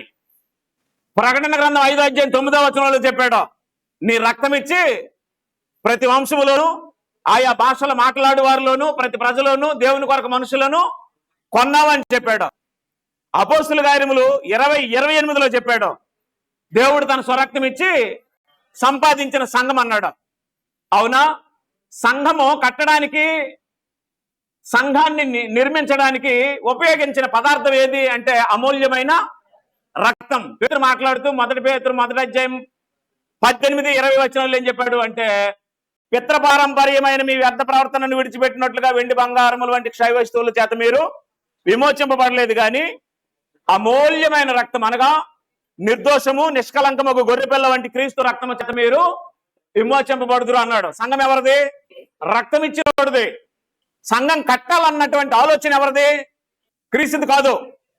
ఎఫెసీయులకు రాసిన పత్రిక ఇందాక చదివిన భాగంలో కొంత ఉంచాను నేను మీకోసం. ఈ మర్మము ఇప్పుడు ఆత్మమూలముగా దేవుని పరిశుద్ధులకు, అపోస్తులకు, ప్రవక్తలకు బయలుపరచబడినట్లు పూర్వకాలంలో ఎందున్న మనుషులకు తెలియపరచబడలేదు అన్నాడు.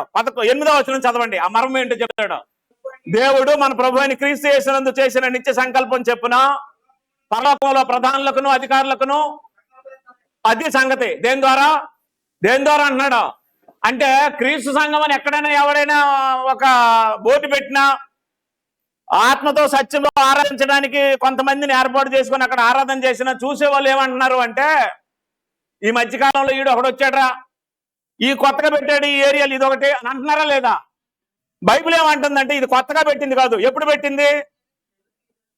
ఎవరి మనసులో ఉంది? ఇది దేవుని మనసులో ఉన్నది. సంఘము ద్వారా తన యొక్క నానా విధమైన జ్ఞానం ఇప్పుడు తెలియజేయబడాలని ఉద్దేశించి శోధింప సఖ్యము కాని క్రీస్తు ఐశ్వర్యమును అన్ని జనుల్లో ప్రకటించుటకు సమస్తమును సృష్టించిన దేవుని పూర్వకాలము యందు మరుగై ఉన్న మర్మమును కూర్చుని ఏర్పాటు ఎట్టుదో అందరికీ తేటపరచుటకును పరిశుద్ధులందరిలో అత్యల్పుడైన నాకు ఈ కృప.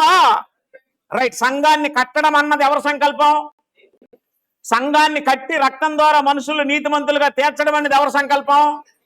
రైట్. మీకు ఒక విషయం చెప్తాను, గట్టిగా చూడండి. నువ్వు చచ్చిపోయి తిరిగి లేగిస్తావనే నమ్మకం నీకుందో లేదో నాకు తెలియదు. క్రీస్తు నేను చచ్చిపోతే తిరిగి దేవుడు లేపుతాడనే నమ్మకం ఆయనకు ఉంది. బాగా అర్థం చేసుకోండి. అయితే ఇప్పుడు ఏం చెప్తున్నాడు అంటే, క్రీస్తు చనిపోయి 3వ దినాన్ని తిరిగి లేచాడని నువ్వు నమ్ముతున్నావా? అర్థమాలేదు.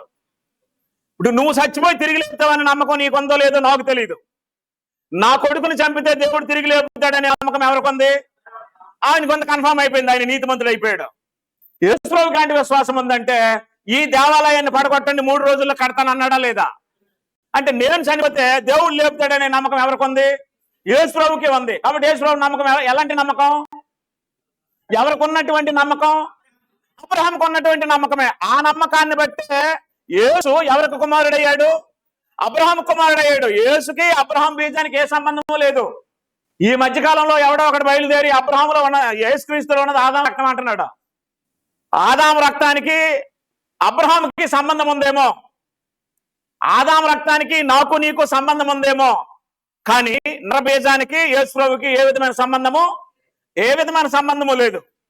ఆమె గర్భాన్ని తీసుకున్నాడు అంతే. వారు ఏకము కాకముని పని రాస్తుంది ప్రత్యేకంగా.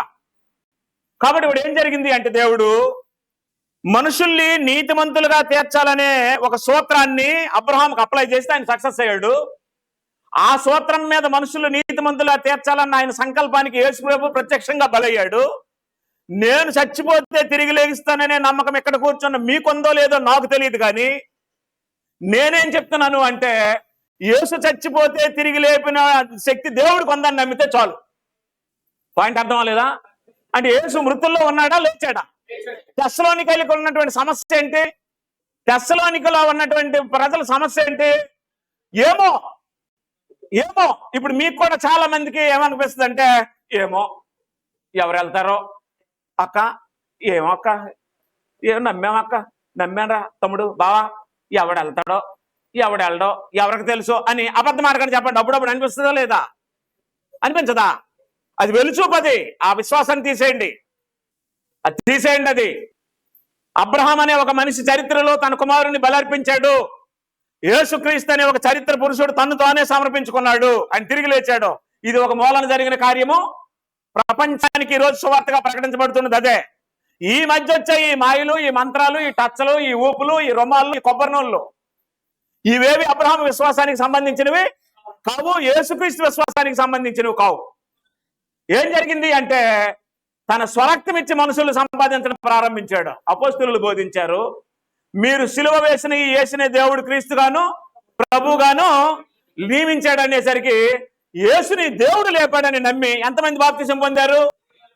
3000 మంది బాప్తిసం పొంది ఏమయ్యారు? యేసుక్రీస్తు రక్తం చేత కట్టబడిన సంఘం అయ్యారు. అది మొట్టమొదటి ఎక్కడుంది? యెరూషలేములో ఉంది. లేదా మీరు అపోస్తల కార్యములు 8వ అధ్యాయం చదివితే ఆ కాలం మంది యెరూషలేములోని సంఘముకు గొప్ప హింస కలిగిందని రాసి ఉంటది.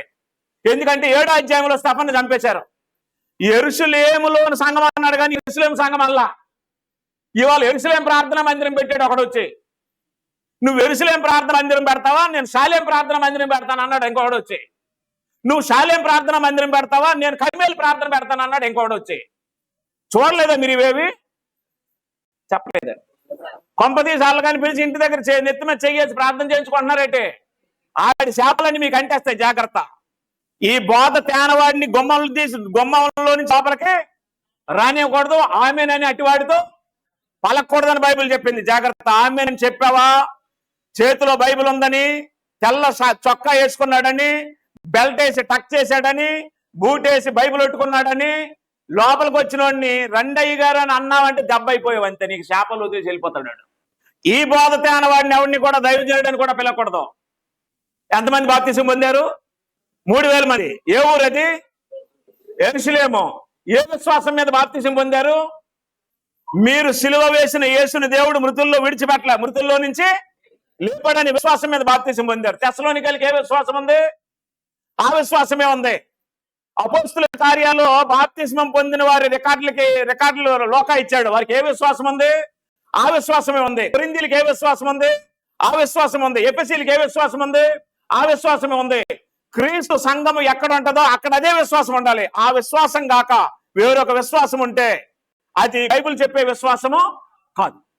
సరే సహోదరులారా, నిరీక్షణ లేని ఇతరుల వల్లే మీరు దుఃఖపడకుండా నిమిత్తము నిధించున్న వారిని గురించి మీకు తెలియకుండా మాకు ఇష్టం లేదని ఎప్పుడు చదువుతాం? మనం చచ్చినోడి దగ్గర చదువుతాం, అవునా? స్మారక కోటల్లో చదువుతాం, కానీ ఎప్పుడు చదువుకోవాలి అది? నువ్వు చదవక ముందు చదువుకో, ప్రతిరోజు చదువుకో. ఎందుకంటే నువ్వు చచ్చిన తర్వాత లేవాలనే విశ్వాసం నీకు ఉండాలి కదా. కాబట్టి ఎవడికో చదవడం కాదు, నీకు నువ్వు చదువుకో, నాకు నేను చదువుకుంటాను. ఎందుకంటే దేవుడు మృతులను లేపుటకు శక్తిమంతుడు. శాంపుల్కి నా కొడుకుని ఇస్తాను అని అంటే ఇప్పుడు నీ కొడుకుని తీసుకోడు, కొన్ని శాంపుల్కి నన్ను ఏంటంటే నిన్ను తీసుకోడు. ఎందుకంటే ఆ ప్రయోగాలు అయిపోయాయి. మొదటి ప్రయోగం ఎవరిలో జరిగింది?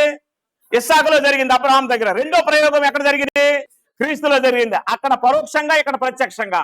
ఇప్పుడు నీ విశ్వాసం ఏమై ఉండాలి అంటే, నేను చచ్చిపోయినా సరే దేవుడు లేపుతాడు. లేపడా? ఇప్పుడు 10 మందిని నిలబెట్టి మీరు అడగండి, చర్చికి వెళ్ళిన ఆపి, అక్క ఎందుకు నమ్మేవా నువ్వు అని అడగండి. తమ్ముడు నువ్వెందుకు యేసుప్రభువుని నమ్మేవని అడగండి. నువ్వెందుకు దేవుడిని నమ్మేవని 10 మందిని అడగండి. ఎక్కువ మందిని అడగక్కల. 10 మంది దేవుడు మృతులను లేపుటకు శక్తివంతుడని నేను నమ్మానని చెప్పితే నేను గుండు గీసుకొని వెళ్ళిపోతాను రాజమండ్రిలో. అబద్ధం ఆడట్లా. చెప్తా ఏం చెప్తారంటే, అవేళ మేము హాస్పిటల్కి వెళ్ళామండి, మా అమ్మగారిని జాయిన్ చేసామండి, ఆపరేషన్ సక్సెస్ అయ్యిందండి, ఆ నర్సు వచ్చి ప్రార్థన చేసిందండి, ఇంటికి వెళ్ళి మీరు చర్చికి వెళ్ళమందండి, మేము వెళ్ళి నమ్మామండి. మరే మొట్టమొదటి మా అమ్మ నమ్మిందండి, ఆ అమ్మ తర్వాత మేము వెళ్ళామండి, మా తర్వాత మా పిల్లలండి, ఇలాగనమాట. ఇప్పుడు ఏం జరిగింది అంటే, మీ ఫ్యామిలీలో నలుగురుంటే నలుగురికి విశ్వాసం లేదు, మీ ఫ్యామిలీలో ఇద్దరుంటే ఇద్దరికి విశ్వాసం లేదు, మీ ఫ్యామిలీలో ముగ్గురుంటే ముగ్గురికి విశ్వాసం లేదు. అసలు నమ్మిన వాళ్ళకి కూడా ఈ విశ్వాసం ఉందో లేదో నాకు తెలియదు. నాకు కాన్ఫిడెంట్ గా ఉంది, ఎందుకంటే నేను చనిపోతాను. మీరు చనిపోతారా? మనం అందరము ఒకసారి చనిపోం, కానీ కాల వ్యవధిలో వెనక ముందు మనం ఏం చేస్తాం? చనిపోతాం. చనిపోయే టైంకి మన విశ్వాసం ఎలాగుండాలి? నేను చనిపోతున్నాను, నన్ను సమాధి చేస్తారు, యేసుప్రభువు వచ్చినప్పుడు నేను లేగిస్తాను, నన్ను లేపుతాడు, అవునా? ఆ విశ్వాసం ఉంటే విశ్వాసం.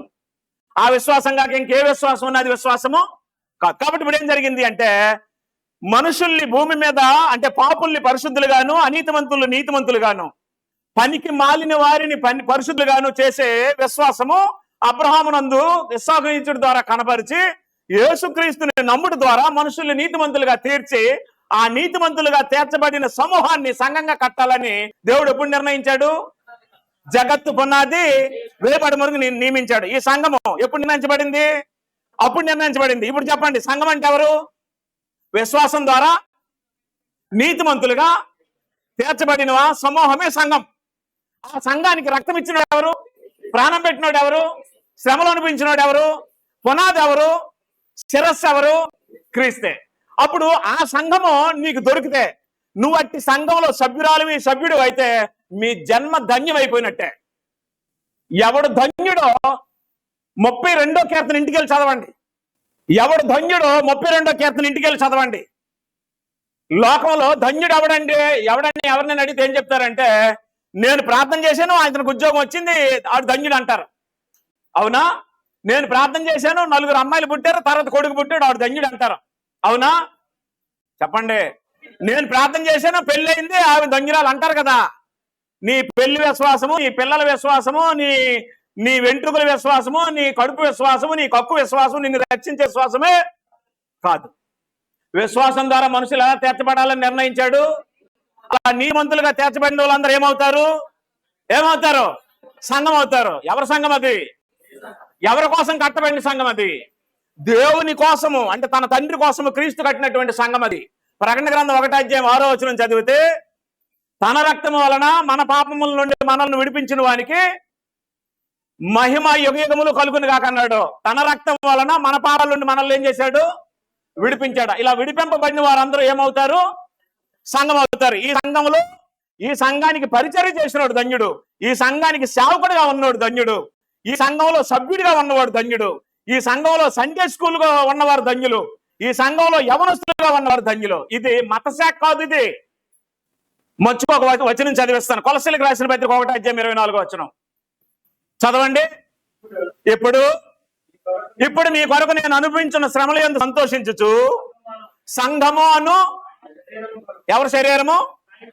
సంఘము అను ఆయన శరీరము కొరకు క్రీస్తు పడిన పాటలు కొదువైన వాటి యందు నా వంతు నా శరీరం అందు సంపూర్ణము చేయుచున్నాను. దేవుని వాక్యము అనగా యుగములలోను తరములలోను మరుగు చేయబడిన, ఒక్క నిమిషాలు కాకండి, యుగములలోను తరములలోను అది ఏం చేయబడి ఉందట? మరుగు చేయబడి ఉంది. అవునా? ఈ మర్మము ఇప్పుడు ఆత్మమూలముగా ఎవరికి బయలుపరచబడింది? అపోస్తులకు బయలుపరచబడింది. అవునా? ఆ అపోస్తులకు బయలుపరచబడిన మర్మం మీ దగ్గరికి వచ్చిందా? అవునా? వస్తే మీరు ఆ మర్మంలోనికి వచ్చారా? వస్తే మీరు ధన్యులే. ఒకవేళ రాకుండా మీరు బయట ఉంటే మీరు అంగులే. పౌలేమంటాడు అంటే, సంఘమును తన శరీరం కొరకు క్రీస్తు పడిన పాటలలో కొన్ని మిగిలిపోయాయి, కొదువుగా ఉన్నాయట. ఆ కొదువైనవి నా వంతు నా శరీరం అంతా ఫుల్ఫిల్ చేస్తున్నాను అన్నాడు. నా వైపు చూడండి. తానుకంటూ ఒక ప్రత్యేకత సాధించుకోవడానికి పౌలు సంఘాన్ని నివసించడానికి బయలుదేరాడు. మీకు తెలుసో లేదో, ఆధిక్యతల విషయం గురించి మాట్లాడవలసి వస్తే యూదులలో ఉన్న నా సమాన వయస్కుల కంటే నాకు ఎక్కువ ఆధిక్యతలు ఉన్నాయని చెప్పాడు ఫిలిప్పీలకు రాసిన పత్రికలో. చెప్పి గలతీయులకు రాసిన పత్రికలో అంటాడు, అసలు సంఘాన్ని నివసించడానికి మా వాళ్ళు ఎవరు బయలుదేరలేదు, నేను బయలుదేరాను అన్నాడు. వెళ్ళలేదా? అపోస్తుల కార్యములు 9వ సంఘాన్ని నివసించడానికి బయలుదేరి పత్రికలు తీసుకుని వెళ్ళలేదా? దమస్కు మార్గం దగ్గరికి వచ్చిన వాడికి ఆయనకు ఒక వెలుగు కనబడలేదా? చెప్పట్లేదు. ఆయన కింద పడలేదా? కళ్ళు పోలేదా? 3 రోజులు చీకట్లో ఉండలేదా? ఆహారం లేకుండా ఆకలితో ఉండలేదా? ఎవరు నివసించడానికి వెళ్ళినప్పుడు జరిగాయి ఇవన్నీ? అతను ఎంత భయంకరమైనటువంటి పాపం చేశాడు అంటే, అనాది దేవుని సంకల్పానికి సంబంధించిన సంఘము క్రీస్తు రక్తం చేత యెరూషలేములో కట్టబడిందని మర్మాన్ని ఎరగక, గమాలియేలు పాదాల దగ్గర తాను నేర్చుకున్నదే సత్యమని గ్రహించి ఆ సత్యం కోసం ఈ సంఘాన్ని నాశనం చేస్తానని బయలుదేరాడు. అవునా? చివరికి ఆ సంఘానికి ఏమైపోయాడు? పరిచారకుడు అయ్యాడు. ఇప్పుడు కొలసీలకు రాసిన పత్రికలో నేను ఆ సంఘానికి ఏమయ్యాను అన్నాడు. ఇవాళ ఆ సంఘానికి ఈయన పరిచారకుడు రాజా గారు, ఇవాళ ఆ సంఘానికి సాల్మన్ రాజు అనేవాడు పరిచారకుడు, ఇవాళ ఆ సంఘానికి డేవిడ్ పరిచారకుడు, ఇవాళ ఇక్కడ ఎంతమంది అయితే సేవకులుగా ఉన్నారో వారు ఆ సంఘానికి ఏమై ఉన్నారు? పరిచారకులు మరియు గృహ నిర్వాహకులు కదా. అంటే యుగములలోనూ తరములలోనూ మరుగు చేయబడినటువంటి ఈ మర్మాన్ని మహోన్నతుడైన దేవుడు అన్యజనులైనటువంటి మనకు బయలుపరిచి ఆ మర్మంలోనికి, ఆ సంకల్పంలోనికి మనల్ని తీసుకొస్తే మనం రావడం అయితే వచ్చాం కానీ పాత బుద్ధులతో వచ్చేసామేమో అనుకుంటున్నాను నేను. స్థానం మారింది కానీ ఏం మారలేదు. గట్టిగా చెప్పండి. స్థానం మారింది కానీ ఏం మారలేదు, బుద్ధి మారలేదు. రైట్. నేనేం చెప్తున్నాను అంటే, ఇప్పుడు ఆయన స్వరక్తం ఇచ్చి సంపాదించిన మనుషులందరూ సంఘం అయితే క్రీస్తు ఆ సంఘానికి ఏమయ్యాడు? నిజమే. క్రీస్తు సంఘానికి ఏమయ్యాడు? నిజమే. అంటే వచనంలో అలాగే ఉంది కదా. ఎఫెసీయులకు రాసిన పత్రిక 1:22 కొలసీలకు రాసిన పత్రిక 1:18 క్రీస్తు సంఘానికి ఏమయ్యాడు అని రాస్తుంది? శిరస్సు అయి ఉన్నాడని రాస్తుంది. ఇప్పుడు మనందరము సంఘం అయితే సంఘానికి క్రీస్తు ఏమయ్యాడు? అలాగే కదా మనం బొమ్మేస్తాం. ఇప్పుడు ఇలా బొమ్మేసి, మనిషి బొమ్మేసి, ఇదేమో శరీరం అని, ఈ శరీరం మీద ఒక రౌండ్ పెట్టి ఇది శిరస్సు అని, ఈ శిరస్సు ఏమో క్రీస్తు అని, ఈ శరీరం ఏమో సంఘం అని మేము రాస్తాం కదా. అప్పుడు ఏ సంఘం అది? అది అలాగే కదా మీరు నమ్ముతున్నారు, అలాగే కదా నమ్ముతున్నారు. ఇప్పుడు చెప్తాను చూడండి. కొరింథీయులకు రాస్తూ 11వ అధ్యాయంలో ఒక మాట చెప్పాడు. ఏ కొరింథీ అని అడగండి, ఏదో ఒకటి తీసుకోండి. అంటే ఏ కొరింథీ అని అడుగుతారు మీరు. అమ్మా ఏమో 1, 2 నాకు తెలియదు, ఏదో అధ్యాయం తీసుకోండి. నేను వచనం చదువుతాను, అంటే గుర్తులేదు నాకు. ప్రతి పురుషుడికి శిరస్సు క్రీస్తు అనియు, క్రీస్తుకు శిరస్సు దేవుడనియు, స్త్రీకి శిరస్సు పురుషుడనియు ఏ కొరింథీలో రాసి ఉంది? మీ అందరికీ ప్రత్యేకమైన వందనాలు. వచనం మీకు తెలిసింది, ఫార్ములా మీకు తెలిసింది. అయితే అనుసరించడం అనేది మీకు తెలిసిందో లేదనేది చెప్పడం నా ఉద్దేశం. ఇప్పుడు చెప్పండి, స్త్రీకి శిరస్సు ఎవరు? చెప్పట్లేదు మీరు. పురుషుడికి శిరస్సు ఎవరు? క్రీస్తుకి శిరస్సు ఎవరు? ఇప్పుడు చెప్పండి. సంఘానికి శిరస్సు ఎవరు అంటే? సంఘానికి శిరస్సు క్రీస్తు అంటే ఎవరికి శిరస్సు? పురుషుడికి శిరస్సు. మరి పురుషు ఎవరికి శిరస్సు? స్త్రీకి శిరస్సు. అవునా? అంటే ఒక స్త్రీకి తన భర్త ఏమై ఉంటాడు? శిరస్సు అయి ఉంటాడు. ఆ పురుషుడికి ఎవరు శిరస్సు అయి ఉంటారు? క్రీస్తు శిరస్సు అంటాడు. క్రీస్తుకి శిరస్సు ఎవరు? ఇదే కదా వరుస, ఇదే కదా పద్ధతి. ఇప్పుడు గృహ నిర్వాహకత్వం కదా నేను మాట్లాడవలసింది, స్టీవర్షిప్ కదా. ఇప్పుడు చెప్పండి, గృహంలో ఎవరెవరు ఉంటారు? భర్త ఉంటాడు, భార్య ఉంటది. ఎప్పుడు అవుతారు భర్త భార్య? వివాహం ద్వారా అవుతారు. అంటే అనాది దేవుని మర్మమై ఉన్న దేవుని సంకల్పానికి, ఆ సంకల్పంలో ఉండే సంఘాను ఎవరు సంఘం అవుతారు అంటే కుటుంబాలే కదా. ఇప్పుడు ఎక్కడున్న స్థానిక సంఘంలో ఎన్ని కుటుంబాలు ఉన్నాయో నాకు తెలియదు. నేను పనిచేస్తున్నటువంటి స్థానిక సంఘంలో చాలా కుటుంబాలు ఉన్నాయి. చాలా కుటుంబాలు కలిస్తే మేము ఒక స్థానిక సంఘంలో ఎంతమంది అవుతాం? 100 మంది అవుతాం. అంటే 100 మంది ఒక కుటుంబానికి సంబంధించిన వాళ్ళమా, వేరు కుటుంబాలకు సంబంధించిన వాళ్ళమా?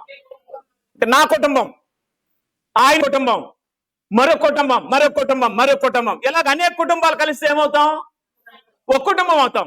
అంటే ఇండివిజువల్ కుటుంబాలన్నీ కలిసి ఏమవుతున్నాయి? ఒక కలెక్టివ్ ఫ్యామిలీ అవుతుంది. అవునా? ఎపెసిలికి రాస్తే ఏమన్నాడంటే 3:14లో ఈ హేతు చేత పరలోకమందును భూమి మీదను ఉన్న ప్రతి కుటుంబము ఏ తండ్రిని బట్టి కుటుంబం అని పిలువబడుచున్నదో అన్నాడా లేదా? చెప్పండమ్మా. కాబట్టి ఇప్పుడు మనం ఎవరి కుటుంబం అయ్యాం? దేవుని కుటుంబం అయ్యాం. ఈ దేవుని కుటుంబం అయినటువంటి మనము ఇండివిజువల్ గా ఏమై ఉన్నాం? కుటుంబాలు అయ్యే ఉన్నాం కాదా? ఆయన కుటుంబానికి ఆయన శిరస్సు, ఆయన భార్యకి ఆయన శిరస్సు, నా భార్యకి నేను శిరస్సు, ఆయన భార్యకి ఆయన శిరస్సు, ఆయన భార్యకి ఆయన శిరస్సు. అవునా? కాబట్టి ఇప్పుడు క్రీస్తు ఎవరికి శిరస్సు? సంఘానికి శిరస్సు. అంటే క్రీస్తు ఎవరికి శిరస్సు? పురుషులకి శిరస్సు. పురుషులు ఎవరి శిరస్సు? భార్యకి శిరస్సు. ఇప్పుడు శిరస్సు అంటే అర్థం ఏంటి? అధికారి. శిరస్సు అంటే అర్థం ఏంటి? ప్రభు. శిరస్సు అంటే అర్థం ఏంటి? యజమాని. ఈ యజమానురాలు, లీడరు, నడిపించడం అనేవి అబ్రహాము శారాలకు ఉన్నాయి. మీకు తెలుసా? అబ్రహాము యజమానుడు శారాతో పిలవబడలేదా? ఇప్పుడు చాలా మంది భర్తలు భార్యలు ఏమని పిలుస్తున్నారు? ఎంత బాధపడుతున్నారో పాపం మనోళ్ళు, బయటికి చెప్పుకో. పేర్లు పెట్టి పిలిచేస్తున్నారు తెలుసా మీకు?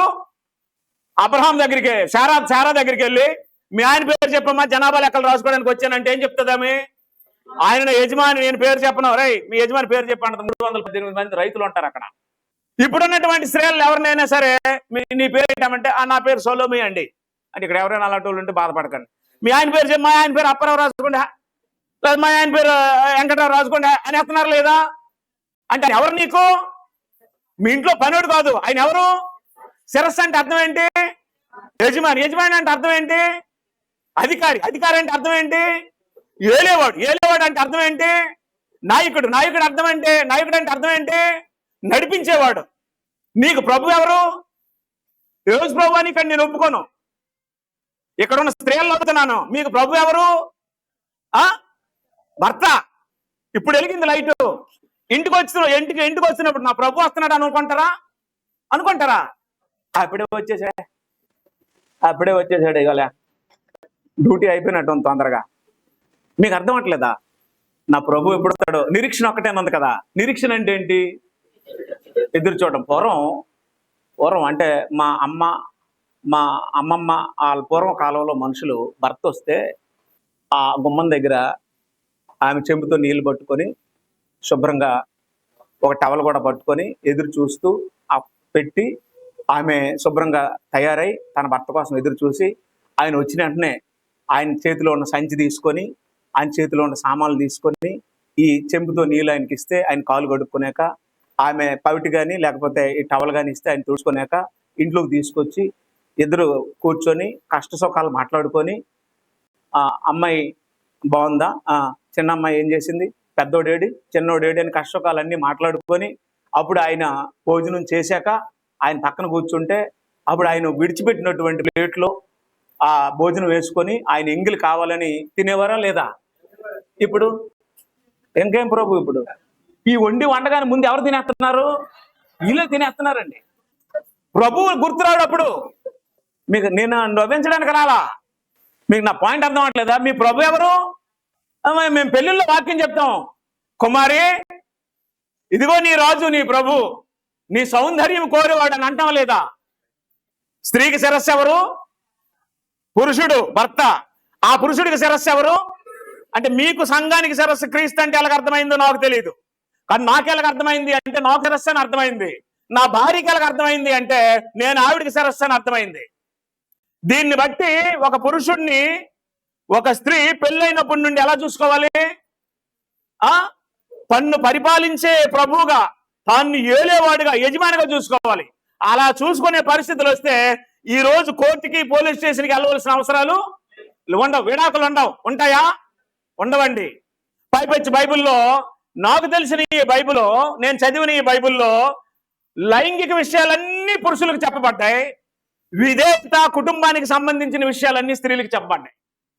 వ్యభిచారము, జారత్వము అనే విషయాలన్నీ పురుషులకు చెప్పబడ్డాయి. స్త్రీలకు ఏం చెప్పాడు అంటే, స్త్రీలారా మీరు మీ స్వపురుషులకు లోబడి ఉండి గృహ పరిపాలన జరిగించి యవ్వనంలో వివాహం చేసుకుని పిల్లలకని ఆ పిల్లలు పెంచి పెద్దోళ్ళు చేయండి అని చెప్పి స్త్రీలకు చెప్పబడ్డాయి. ఇలాంటి ఒక స్త్రీ, అలాంటి ఒక పురుషుడు కలిసి ఉన్నటువంటి కుటుంబాలు, 4 కుటుంబాలు కలిస్తే అదే కుటుంబం అవుతుంది, దేవుని కుటుంబం అవుతుంది. అవునా? అప్పుడు ఆ పురుషుడిని ఆ స్త్రీ తను ఏలనిచ్చినట్లయితే, తన కుటుంబాన్ని ఏలనిచ్చినట్లయితే, అలాంటి 10 కుటుంబాల్ని ఏలినటువంటి వ్యక్తుల్లో నుంచి ఇద్దరిని కానీ సపరేట్ చేస్తే ఆ ఇద్దరు సంఘాన్ని ఏలుతారు. ఏలరా?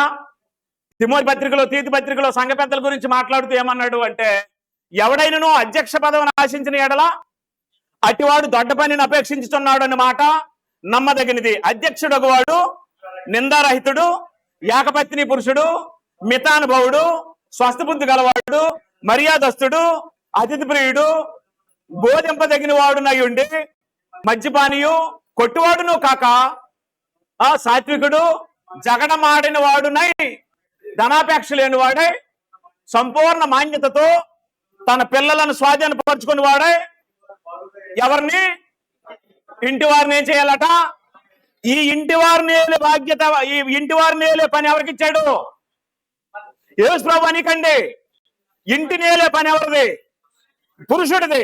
ఇంటిని నువ్వేలు అని ఆ ఇంటిని ఏలడానికి లోపడవలసిన పని ఎవరిది? స్త్రీలది. స్త్రీలు ఇంటిని ఏలకూడదు, స్త్రీలు పురుషుడిని ఏలకూడదు. క్షమించండి, ఓ స్త్రీ పురుషుడి మీద అధికారం చెలాయించకూడదు. అసలు దేవుడు స్త్రీని ఎందుకు నిర్మించాడు? స్త్రీకి ఆ రూపాన్ని ఎందుకు ఇచ్చాడు?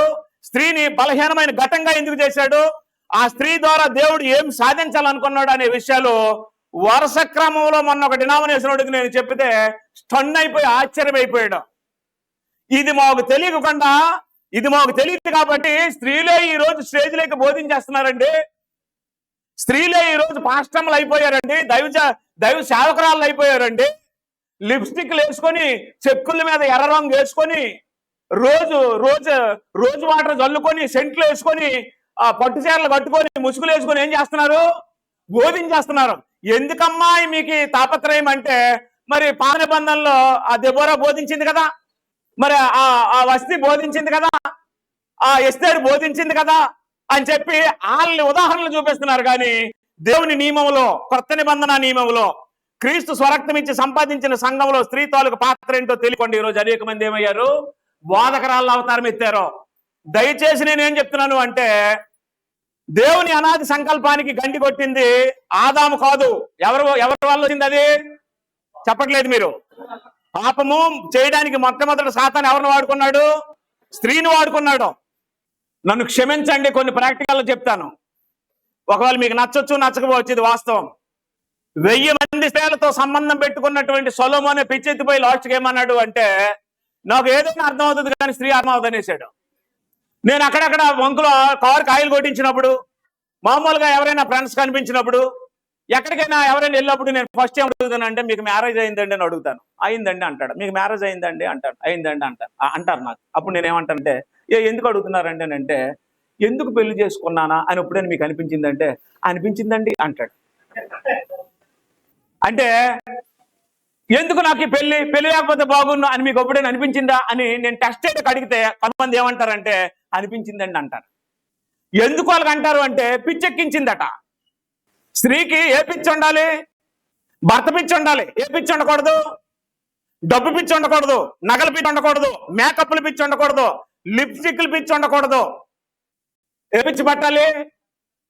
చెప్పట్లేదు మీరు ఇంతవరకు మాట్లాడారు, ఇప్పుడు మాట్లాడలేదు. నేను ఒప్పుకోను. ఒక స్త్రీకి ఎవరు పిచ్చి పట్టాలి? భర్త పిచ్చి పడితే అప్పుడు ఆ భర్తకి క్రీస్తు పిచ్చి పడుతుంది. అవునా? క్రీస్తుకి ఎవరు పిచ్చి పట్టింది? తన తండ్రి పిచ్చి పట్టింది. అందువల్ల తన తండ్రి కోసం ఏం చేశాడు? ప్రాణాన్ని దారబోసాడు. ఆ వాతావరణం ఒక పురుషుడికి రావాలి అంటే స్త్రీలు ఏం చేయాలి? సంపూర్ణంగా వారి పురుషులకి లోబడాలి. సంఘాన్ని కట్టాలన్నా, క్షేమకరమైనటువంటి సంఘాన్ని కట్టాలన్నా, ఆత్మ సంబంధమైన సంఘాన్ని కట్టాలన్నా స్త్రీల మీద ఆధారపడి ఉంటది. కుటుంబాన్ని కట్టాలన్నా, కుటుంబంలో ఆత్మ సంబంధమైన వాతావరణం ఏర్పడాలన్నా ఎవరి మీద ఆధారపడి ఉంటది? స్త్రీల మీద ఆధారపడి ఉంటది. కాబట్టి ఒక స్థానిక సంఘం మొక్కలైపోవడానికైనా, ఒక స్థానిక సంఘంలో ఆత్మీయత లేకుండా పాడైపోవడానికైనా, ఒక వ్యక్తి భక్తి గలవాడు గాని భక్తిహీనుడిగా మారడానికైనా కారణం ఎవరు? స్త్రీలే. ఎందుకంటే ఆయన రాశాడు తిమోతికి రాస్తూ, ఆయనను ఆదాము అవ్వ సృజించబడ్డారు. ఆదాము మోసపరచబడలేదు కానీ అవ్వ మోసపరచబడి అందులో పడింది, అపరాధంలో పడింది అన్నాడు. అవునా? కాబట్టి అపరాధము రావడానికి, దేవుని సంకల్పం నుండి మనుషులు తొలగిపోవడానికి ఒకవేళ అయితే ఎవరు కారణం అవ్వచ్చు? స్త్రీ కారణం అవ్వచ్చు. కాబట్టి నేనేం చెప్తున్నాను అంటే, మీ గృహాన్ని కట్టడంలో మీ పాత్ర ఏంటో తెలుసుకోండి. ఆ గృహాన్ని కట్టే విషయంలో మీ యజమాని ఏలుబడి ఏంటో మీరు తెలుసుకోండి. మీ యజమాని మిమ్మల్ని ఏలడానికి మీరు ఎంత శాతం ఆయనకు లోబడాలో మీరు తెలుసుకోండి. అలా జరిగితే అలాంటి పురుషులు కావాలి పరిచర్య చేయడానికి. అలాంటి పురుషుల్లో నుండి పెద్దలు కావాలి నాయకత్వం వహించడానికి, సంఘ పెద్దలుగా వ్యవహరించడానికి. అలాంటి నాయకులు కానీ సంఘానికి ఉంటే ఆత్మ సంబంధమైన సంఘము కట్టబడుతుంది. అట్టి ఆత్మ సంబంధమైనటువంటి నాయకత్వంలో మీరు నడిపింపబడతారు. వారి పర్యవేక్షణలో, పెద్దల పర్యవేక్షణలో, పరిచారకుల పర్యవేక్షణలో, నమ్మకమైనటువంటి యజమానుల యొక్క ఏలుబడి క్రింద ఉన్నటువంటి స్త్రీలు ధన్యులవుతారు. మీకు తెలుసో లేదో, స్త్రీకి అన్ని కష్టాలే, స్త్రీలకు అన్ని శాపాలే. ఒకే ఒక ఆశీర్వాదం ఇచ్చాడు దేవుడు. ఏంటి ఆశీర్వాదము అంటే, శిశు ప్రసూతి అనే ఆశీర్వాదం ఇచ్చాడు. శిశు ప్రసూతి అనే ఆశీర్వాదం తప్ప మరి ఏ ఆశీర్వాదాలు లేవు. ఆ శిశు ప్రసూతిలో నుండి మళ్ళీ పురుషులు వచ్చారు, స్త్రీలు వచ్చారు. ఆ శిశు ప్రసూతి వల్లే భూలోకంలోనికి ఎవరు వచ్చారు? లోక రక్షకుడు వచ్చాడు. లోక రక్షకుడిని భూమి మీదకి ప్రసవించే ఘనత కూడా ఎవరిది? స్త్రీలదే. లోకాన్ని నాశనం చేయడానికి, పాప మరణాలు భూమి మీదకి రావడానికి తెచ్చే ఘనత కూడా ఎవరిది? స్త్రీలదే. సంఘం క్షేమంగా ఉండాలన్నా, పాడైపోవాలన్నా ఎవరి చేతిలో ఉంది? గట్టి చెప్పట్లేదు. కుటుంబం క్షేమంగా ఉండాలన్నా, పాడైపోవాలన్నా ఎవరి చేతిలో ఉంది? స్త్రీల చేతిలో ఉంది. నాయకత్వం పటిష్టంగా ఉండాలన్నా, పాడైపోవాలన్నా ఎవరి చేతిలో ఉంది? మీకు ఆశ్చర్యకరమైన ఒక విషయం చెప్పి ముగించేస్తాను. చాలా విషయాలు మనం చెప్పుకోవడానికి ఉన్నాయి, కానీ ఇది సమయం కాదు. ఒక పురుషుడు రక్షింపబడాలంటే దేవుని సంకల్పం చెప్పాలి. క్షమించండి, ఒక స్త్రీ రక్షింపబడాలంటే దేవుని సంకల్పం చెప్పాలి. ఒక పురుషుడు రక్షింపబడాలి అంటే ఆ స్త్రీ నడవడి వల్ల రాబడవచ్చును అన్నాడు. అవునా? స్త్రీ బలహీనమైన ఘటం అంటారు కదా, అనట్లా. స్త్రీ ఎలాంటి గ్రహం అన్నారు? ఘటమే బలహీనం. తెలుసా మీకు? మిగతావన్నీ బలమే. నేను అబద్ధం ఆడట్లా. మీకు తెలుసో లేదో, ప్రసంగం చేసినప్పుడు మేము అరుస్తాం, కానీ జనరల్గా ఉన్నప్పుడు మీలో మేము అరలేము, మీలో మేము కోప్పడలేము. ఈ మధ్యన ఒక ఫోటో వచ్చింది, అంటే రీల్స్ చూసినప్పుడు ఆ ఫోటోలో మామూలుగా ఒక అమ్మాయి ఒక అబ్బాయిని చూస్తే ఎంత నైస్గా చూసిందో చూపించాడు. ఆడు కిందన ఏం రాశాడంటే, తిప్పి చూడు అన్నాడు. తిప్పి చూడంటే తిప్పుదామా తిప్పమా? తిప్పి చూసాం. తిప్పి చూసినప్పుడు పెళ్ళైన తర్వాత అలా చూస్తారట. పెళ్ళికి ముందేమో ఒకలా చూస్తారట, పెళ్ళైన తర్వాత ఒకలా చూస్తారట. అంటే కళ్ళుతోనే మనిషిని ఏం చేస్తారు? కళ్ళుతోనే కంట్రోల్ చేస్తారట. కళ్ళు మక్కర్లే. ఇలాగంటే మరి వెళ్ళడట. సర్లే దానికే ఉంది, రేపు వెళ్తానులే అంటాడట. మరి ఎంత ఉందో పవర్? బలహీనమైన ఘటన అంటాడు. అవునా? ఇందాక నేను వస్తూ కారులో మా జేమ్స్ని అడిగాను. జేమ్స్, ఈ లోకంలో అంటే 1000 మందితో సంబంధం ఉన్న సొలొమోను స్త్రీ అంటే చెప్పుకోలేకపోయాడు. ఆఫ్టర్ ఆల్ మనకెంత ఒకళ్ళు ఉన్నారు. మన పరిస్థితి ఏంటంటే, నువ్వు బంగారంతో చేరుకొనేసి ఇచ్చిన నాకు వద్దనరట, నాకు నచ్చలేదు అంటారట. నాకు వద్దనరట. ఏమంటారట? నాకు నచ్చలేదు. ఒక్క మాటతో కూడా వేస్తారట. నాకు తెలియదు, దాటికి తెలిసింది. మరి ఏంటి మన పరిస్థితి అంటే, మనం ఇలా వెళ్ళిపోవడం అన్నాడు. నా పాయింట్ మీకు అర్థమైంది. మీ స్థానిక సంఘం పటిష్టంగా ఉండాలంటే ఎవరు పటిష్టంగా ఉండాలి? స్త్రీలు పటిష్టంగా ఉండాలి. మీ యజమానులకు మీరు ఏం చేయాలి? సంపూర్ణంగా లోబడాలి. మీలో మార్పులు కనబడితే వాళ్ళలో మార్పులు కనబడతాయి. మీలో మార్పులు లేనప్పుడు మాలో మార్పులు రావు. అలాగని ఎవరి దగ్గరేనంటే ముందు మీరు మారండి అంటారు మమ్మల్ని. ఇంకేం మారడం? అన్ని వదిలేసాం. వదిలేస్తే మిమ్మల్ని వదిలేయాల. వ్యసనాలు వదిలేసాం, పాపాలు వదిలేసాం, తిరుగులు వదిలేసాం, సినిమాలు వదిలేసాం, శిఖార్లు వదిలేసాం. అన్ని వదిలేసిన తర్వాత ఓ స్త్రీ అంటది, ఇంకా నువ్వు మారవా అంటే నువ్వు ముందు మార అంటాం. ఇంకేం మారడం? నిన్ను వదిలేయాలి, అన్ని వదిలేసాం. పాయింట్ అర్థం అవట్లేదా? కాబట్టి ఆత్మ సంబంధంగా మనం బలంగా ఉండాలి అంటే కుటుంబ వ్యవస్థ బలంగా ఉండాలి. కుటుంబంలో ఈ రోజు ఉన్నటువంటి దుస్థితిని మీరు చెప్తే ఏడుస్తారు.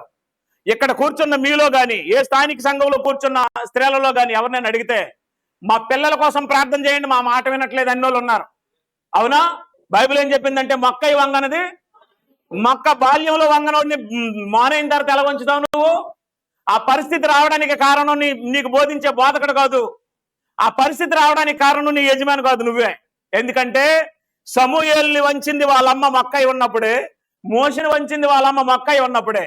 వంచలేదా? నువ్వు వంచలేదు, వాడు వంగలేదు, అంతే తేడా. ఇప్పుడు వంగకపోగా నిన్ను తిరిగి ఏం చేస్తున్నాడు? వంచుతున్నాడు. పెన్షన్ అందే టైంకి వచ్చి ఆ డబ్బులన్నీ తీసుకుంటాడు, వ్యసనాలకు వెళ్ళిపోతాడు, తాగుతాడు, తందనాలు ఆడతాడు. ఎక్కువ అక్కర్లేదండి. ఒక స్థానిక సంఘంలో ఉండే వారి కుటుంబాల్లో రక్షణ లేని వారు కన్వర్ట్ అయితే చర్చ్ బిల్డింగ్ కూడా పట్టదు, అంతమంది అవుతారు. కానీ అది ఉందా?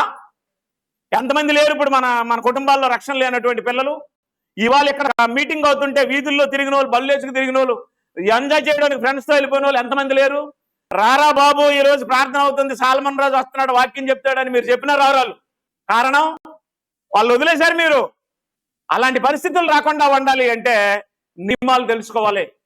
ఆ నియమాలు తెలుసుకొని విశ్వాసం ద్వారా నీతిమంతులుగా తీర్చబడి సూత్రాలు తెలుసుకొని ఆ సూత్రాలకు సంబంధించి పురుషుడు నాకు శిరస్సు అనే విధానాన్ని నువ్వు గ్రహించి లోబడినప్పుడు నీ బిడ్డలు లోబడతారు. ఆ రకమైనటువంటి కుటుంబాలు స్థానిక సంఘాల్లో ఉండాలి. అలాంటి కుటుంబాలు ఉన్నప్పుడు సంఘం క్షేమంగా ఉంటుంది, అభివృద్ధి చెందుతుంది. అలాంటి కుటుంబాల్లోండి పెద్దలు వస్తారు, పరిచారకులు వస్తారు. పెద్దలు పరిచారకులు కలిగినటువంటి సంఘంలో వారి చేతుల మీద కన్ను మూసి వెళ్ళిపోయే పరిస్థితి నీకు వచ్చిందంటే ఈ భూమి మీద అంతకంటే నీ జీవితానికి కావాల్సింది ఇంకా ఏముంది? ఓ స్థానిక సంఘాన్ని నడిపిస్తున్న సువార్తికుడు, ఓ స్థానిక సంఘాన్ని పర్యవేక్షిస్తున్న కాస్తున్నటువంటి పెద్దలు, కాపర్లు, పరిచారులు నీ డెడ్ బాడీని తీసుకెళ్ళి నిన్ను సమాధి చేసి ప్రార్థన చేసి వచ్చారంటే నువ్వు క్రీస్తు రాకడ కోసం నిద్రించడానికి వెళ్ళావని అర్థం. అలాంటి పరిస్థితి ప్రతి వ్యక్తికి రావాలి. ప్రతి వ్యక్తి దాన్ని గ్రహించాలి. అలా గ్రహించి ప్రతి స్త్రీ తన భర్తకు లోబడాలి. ప్రతి పురుషుడు తన భార్యని ప్రేమించాలి. ప్రతి పురుషుడు క్రీస్తు యొక్క నియమాలకి లోబడి జీవించాలి. ఆ విధమైనటువంటి కుటుంబాలు 10 కుటుంబాలు ఉంటే చాలు, దేవుడు మహింపరచబడతాడు. ఆ రకమైనటువంటి స్థానిక సంఘాలు ఏర్పడాలి. ఆ రకమైన ఆత్మ సంబంధమైన వాతావరణం మనలో రావాలి, ఆ చలనం రావాలి. ఇవి కాకుండా కులపిచ్చి కానీ, ధనపిచ్చి కానీ, మదపిచ్చి కానీ, కామం పిచ్చి కానీ, క్రోధం పిచ్చి కానీ, గర్వం కానీ, ఈర్ష్య కానీ, అహంకారం కానీ వస్తే దేవుని రాజ్యంలో నుండి మనం త్రోసివేయబడతాం. ఈ పిచ్చిలేవి లేకుండా మనుషులు రక్షించాలన్న దేవుని సంకల్పంతోనే యేసుప్రభువు వచ్చాడు. ఆయనకి కులపిచ్చి లేదు, గోత్రపిచ్చి లేదు, ఆయనకి పక్షపాతం లేదు. ఆయన మహోన్నతుని యొక్క కుమారుడిగా భూలోకంలో ప్రత్యక్షమై మనందరి కోసం చనిపోయి సమాధి చేయబడి 3వ దినాన్న తిరిగి లేచాడు. ఆయన యందు నిద్రించడానికి ప్రయత్నించు, ఆయన రాకడ కోసం ఎదురు చూడు. ఆయన శరీరాన్ని, ఆయన రక్తాన్ని ప్రతి ఆదివారం భోజనం చేసి చూడు. దాన్ని మిస్ అయ్యే ప్రయత్నం ఏ రోజు చేయదు. ఆ రకంగా మీరు బ్రతకాలని ఆశిస్తున్నాను. ఆ రకంగా మనందరం బ్రతకాలని కోరుకుంటూ సెలవు తీసుకుంటున్నాను. మీ అందరికీ వందనాలు. సోదరులు కె సాల్మన్ రాజు గారు ఈ చివరి రోజు లెక్చర్షిప్ని అద్భుతంగా వారు గంభీరంగా వారు ముగించారు. వారిని మనసారా అభినందిస్తున్నాను. వారిని తరచూ మనం ఇలాగ ఉపయోగించుకోవటం అవసరమైనటువంటి భావన అయితే కలిగింది. దాన్ని మరి ఎంతమంది అంగీకరిస్తున్నారో దేవుని చిత్తమైతే మనం ఇలాగ తరచూ వద్దాం. ప్రియులారా, గృహ నిర్వాహకత్వం అనేటువంటి ఆ అంశాన్ని కలిసి ఎదుగుట్లో దేవుని సంకల్పంలో గృహ నిర్వాహకత్వం ఎంత ప్రాముఖ్యమైనదో చెప్పారు. అది సంఘం అని. అలాగా ఆ సంఘములో భౌతికమైన కుటుంబం కూడా ఎంత ప్రాముఖ్యమైనదో చెబుతూ కుటుంబంలో కూడా గృహ నిర్వాహకత్వం ఎంత బాగుండాలో ఎంతో వివరంగా అనేకమైనటువంటి బైబిల్లో ఉన్నటువంటి వచనాలని ఎత్తి చూపించి అధికారముతో కూడినటువంటి బోధ ప్రభువారి ద్వారా ఎలా వచ్చిందో దేవుని యొక్క పరిశుద్ధ గ్రంథము నుండి అంతే గంభీరంగా ఆ వాక్యమును ప్రకటించిన సహోదరులను అభినందిస్తున్నాను. వారికి ప్రత్యేక వందనాలు. గృహ నిర్వాహకత్వం ఎక్కడొచ్చింది అనేటువంటి ఆలోచన రావచ్చు. వారు తన యొక్క శర్మన్లో మజ్జిగ లేటప్పటికి గృహ నిర్వాహకత్వం ఏంటో చెప్పేశారు. ఎఫెసీయులకు రాసిన పత్రిక 3వ అధ్యాయంలో మనం చూసినప్పుడు ఒకసారి తీయండి. 8 నుండి 11 వచనాల్లో కలిపి ఉంది. దానిని నేను చదువుతున్నాను, మీరు చెప్పాలి. దేవుడు మన ప్రభువైన క్రీస్తు యేసునందు చేసిన నిత్య సంకల్పము చొప్పున సంఘము ద్వారా తన యొక్క నానా విధమైన జ్ఞానము ఇప్పుడు తెలియబడవలనని ఉద్దేశించి శోధింప శక్యము కాని క్రీస్తు ఐశ్వర్యమును అన్యజనులలో ప్రకటించుటకును సమస్తమును సృష్టించిన దేవుని యందు పూర్వకాలము నుండి మరుగయ్యున్న ఆ మర్మమును గూర్చిన ఏర్పాటు. ఏర్పాటు అంటే ఒకటేసి దానికి అర్థం ఇచ్చాడు. ఏంటది ఏర్పాటు? గృహ నిర్వాహక. సోదరులు దానినే ఎంతో చక్కగా వివరించారు. దేవుని చిత్తమైతే ఈ యొక్క ప్రసంగం చక్కగా రికార్డ్ అయింది కాబట్టి మనకు ఛానల్లో మనం అప్లోడ్ చేశాక మీరు తరచు చూడొచ్చు, బలపడవచ్చు. ఈ 3 రోజుల యొక్క ప్రసంగాలు మీరు ఆ విధంగా తరచు అధ్యయనం చేయటం, వినటం ద్వారా విశ్వాసులు మరింత బలం పొందే అవకాశం ఉంటుంది. కాబట్టి ఈ 3 రోజులతో అయిపోయింది అనుకోకండి. ఈ 3 రోజులవి ఎప్పటికీ కూడా రికార్డ్స్లో ఉంటాయి. అది మీరు కుదిరినప్పుడల్లా వింటే అది ఎంతో ఆశీర్వాదకరం, ఉపయోగకరం. కనుక ఇలాంటి మంచి కార్యక్రమాన్ని మనం తలపెట్టి ఉన్నాము. ఈ యొక్క కార్యక్రమానికి ముగింపుగా వచ్చి ఉన్నాం కనుక ముగింపుగా నేను కొన్ని మాటలు తెలియజేస్తాను. స్థానిక సువార్థికనుగా కొందరిని నిజముగా మెచ్చుకోవాలి. ఈ యొక్క 3 రోజుల క్లాస్ నిమిత్తం మనం నిజానికి గత నెలలో పెట్టుకోవాలి. వాతావరణ పరిస్థితి పోయిన నెలంతా వర్షాలతో ఉండటం, అలాగే నేను అనుకున్న దైవజనులు షెడ్యూల్ మనం అనుకున్న డేట్స్లో కుదరకపోయేటప్పటికీ మనం ఈ నెలకు మార్చుకున్నాం. షార్ట్ పీరియడ్ అయినా కానీ సంఘము ఎంతో చక్కగా స్పందించింది. అనేకులు తమ యొక్క ధనమును దేవుని కొరకు వెచ్చించారు. అనేకులు తమ యొక్క బలమును దేవుని పనులకు వినియోగించారు. అనేకులు తమ యొక్క ఇంటి నుండి ప్రేమను ఆతిథ్యం రూపంలో అందించారు. ఇలాగ అనేకులు ఈ యొక్క కార్యక్రమాల్లో తలకు చేయి వేయటం ద్వారా మనం ఇంత మంచిగా కార్యక్రమాలని జరిపించుకోగలిగి ఉన్నాము. వారిని పేరు పేరున ఇక్కడ నేను ప్రస్తావించే సమయం కాదు కనుక వచ్చే ఆదివారం ఆరాధన అనంతరం మనం మాట్లాడుకుందాం. కానీ సభాముఖంగా మిమ్మల్ని అభినందిస్తున్నాను. అందరం కూడా ఒకరికొకరు అభినందనలు తెలియజేద్దామా చప్పట్ల ద్వారా? చాలా మంచిగా సోదరులైతే వారి యొక్క మంచి మనస్సులు మనం అనుభవించారు. వారి యొక్క పరిచర్య, బల్లల దగ్గర పరిచర్య కానీ ఇతర విషయాల్లో, అలాగే యూత్ వారు ఎంతో సమర్థతతో వారు పనిచేశారు. నా ద్వారా ఎక్కువ ఏమీ చెప్పించుకోలే. ఇది కావాలంటే అది రెడీ పెట్టారు, ఈ టైం కావాలంటే ఆ టైంకి రెడీ పెట్టారు. భోజనాలు ప్రిపేర్ చేసిన సోదరులు మందపల్లి రాజు గారికి ఇది కావాలంటే టైంకి రెడీ పెట్టారు. అందరం కూడా ఆ సమన్వయంతో పనిచేయటాన్ని బట్టి మనం ఎంతో చక్కగా చేసుకోగలిగాం.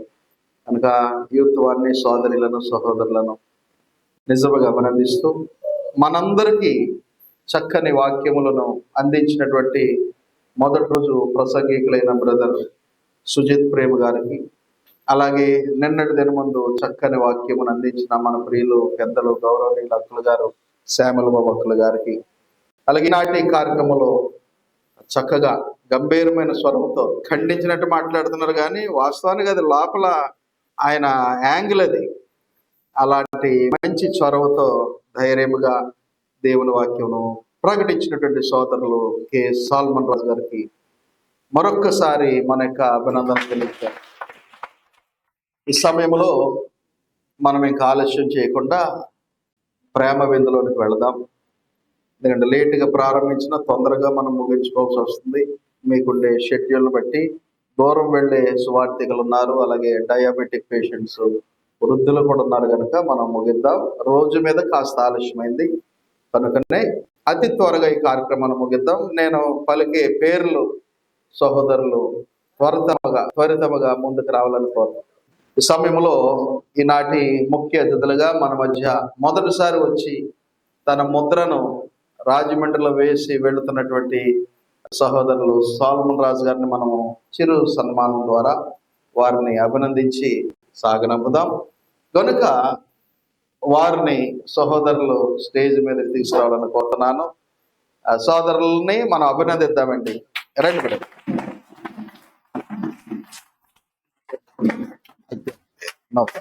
ప్లీజ్ కూర్చోండి.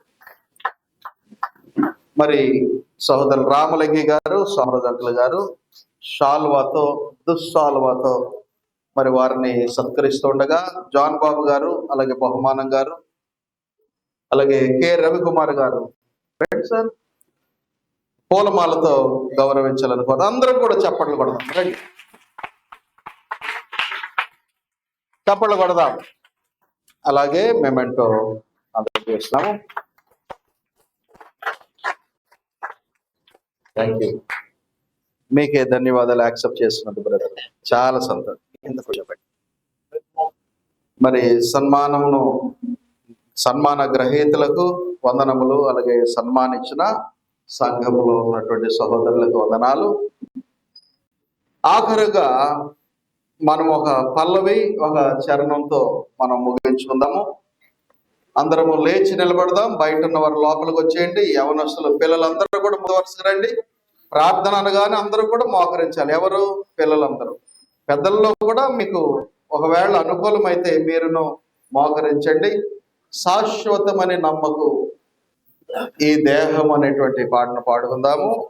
విజయనగరం జిల్లా సంబంధికులు, గాయకులు, సువార్థికులు మజ్జి కృపారావు గారి రచనలు, వారి స్వరకల్పనలో ఉన్నటువంటి పాటను అందరం పాడదాం. అందరూ కూడా దయచేసి లోపలికి వచ్చేయండి. అందరం కూడా ఏక గొంతుకుతో ఈ యొక్క పాట ద్వారా ఒకరినొకరు మనము హెచ్చరించుకుంటూ దేవుణ్ణి కనపరుద్దాం. ఓకే. శాశ్వతమని నమ్మకు ఈ లోకము, నీదు దేహమును నీ ధనము. అందరూ పాడాలి. శాశ్వతమని నమ్మకు ఈ లోకము, నీదు దేహమును నీ ధనము. శాశ్వతమైనది పరలోకము, శాశ్వతమైనది పరలోకము. అందుండుటకు నీవు సిద్ధపడుము, అందుండుటకు నీవు సిద్ధపడుము. శాశ్వతమని నమ్మకు ఈ లోకము, నీదు దేహమును నీ ధనమును. ధనపేక్ష సమస్త కీడులకు మూలము, దానిని ఆశించి అందరూ నశించగా. ధనపేక్ష సమస్త కీడులకు మూలము, దానిని ఆశించి అందరూ నశించగా. శరీరాశ నేత్రాశ జీవపు డబ్బము, శరీరాశ నేత్రాశ జీవపు డబ్బము. ఈ లోక నటనంత గతించును, ఈ లోక నటనంత గతించును. శాశ్వతమని నమ్మకు. పూర్తి పాట పాడేద్దాం.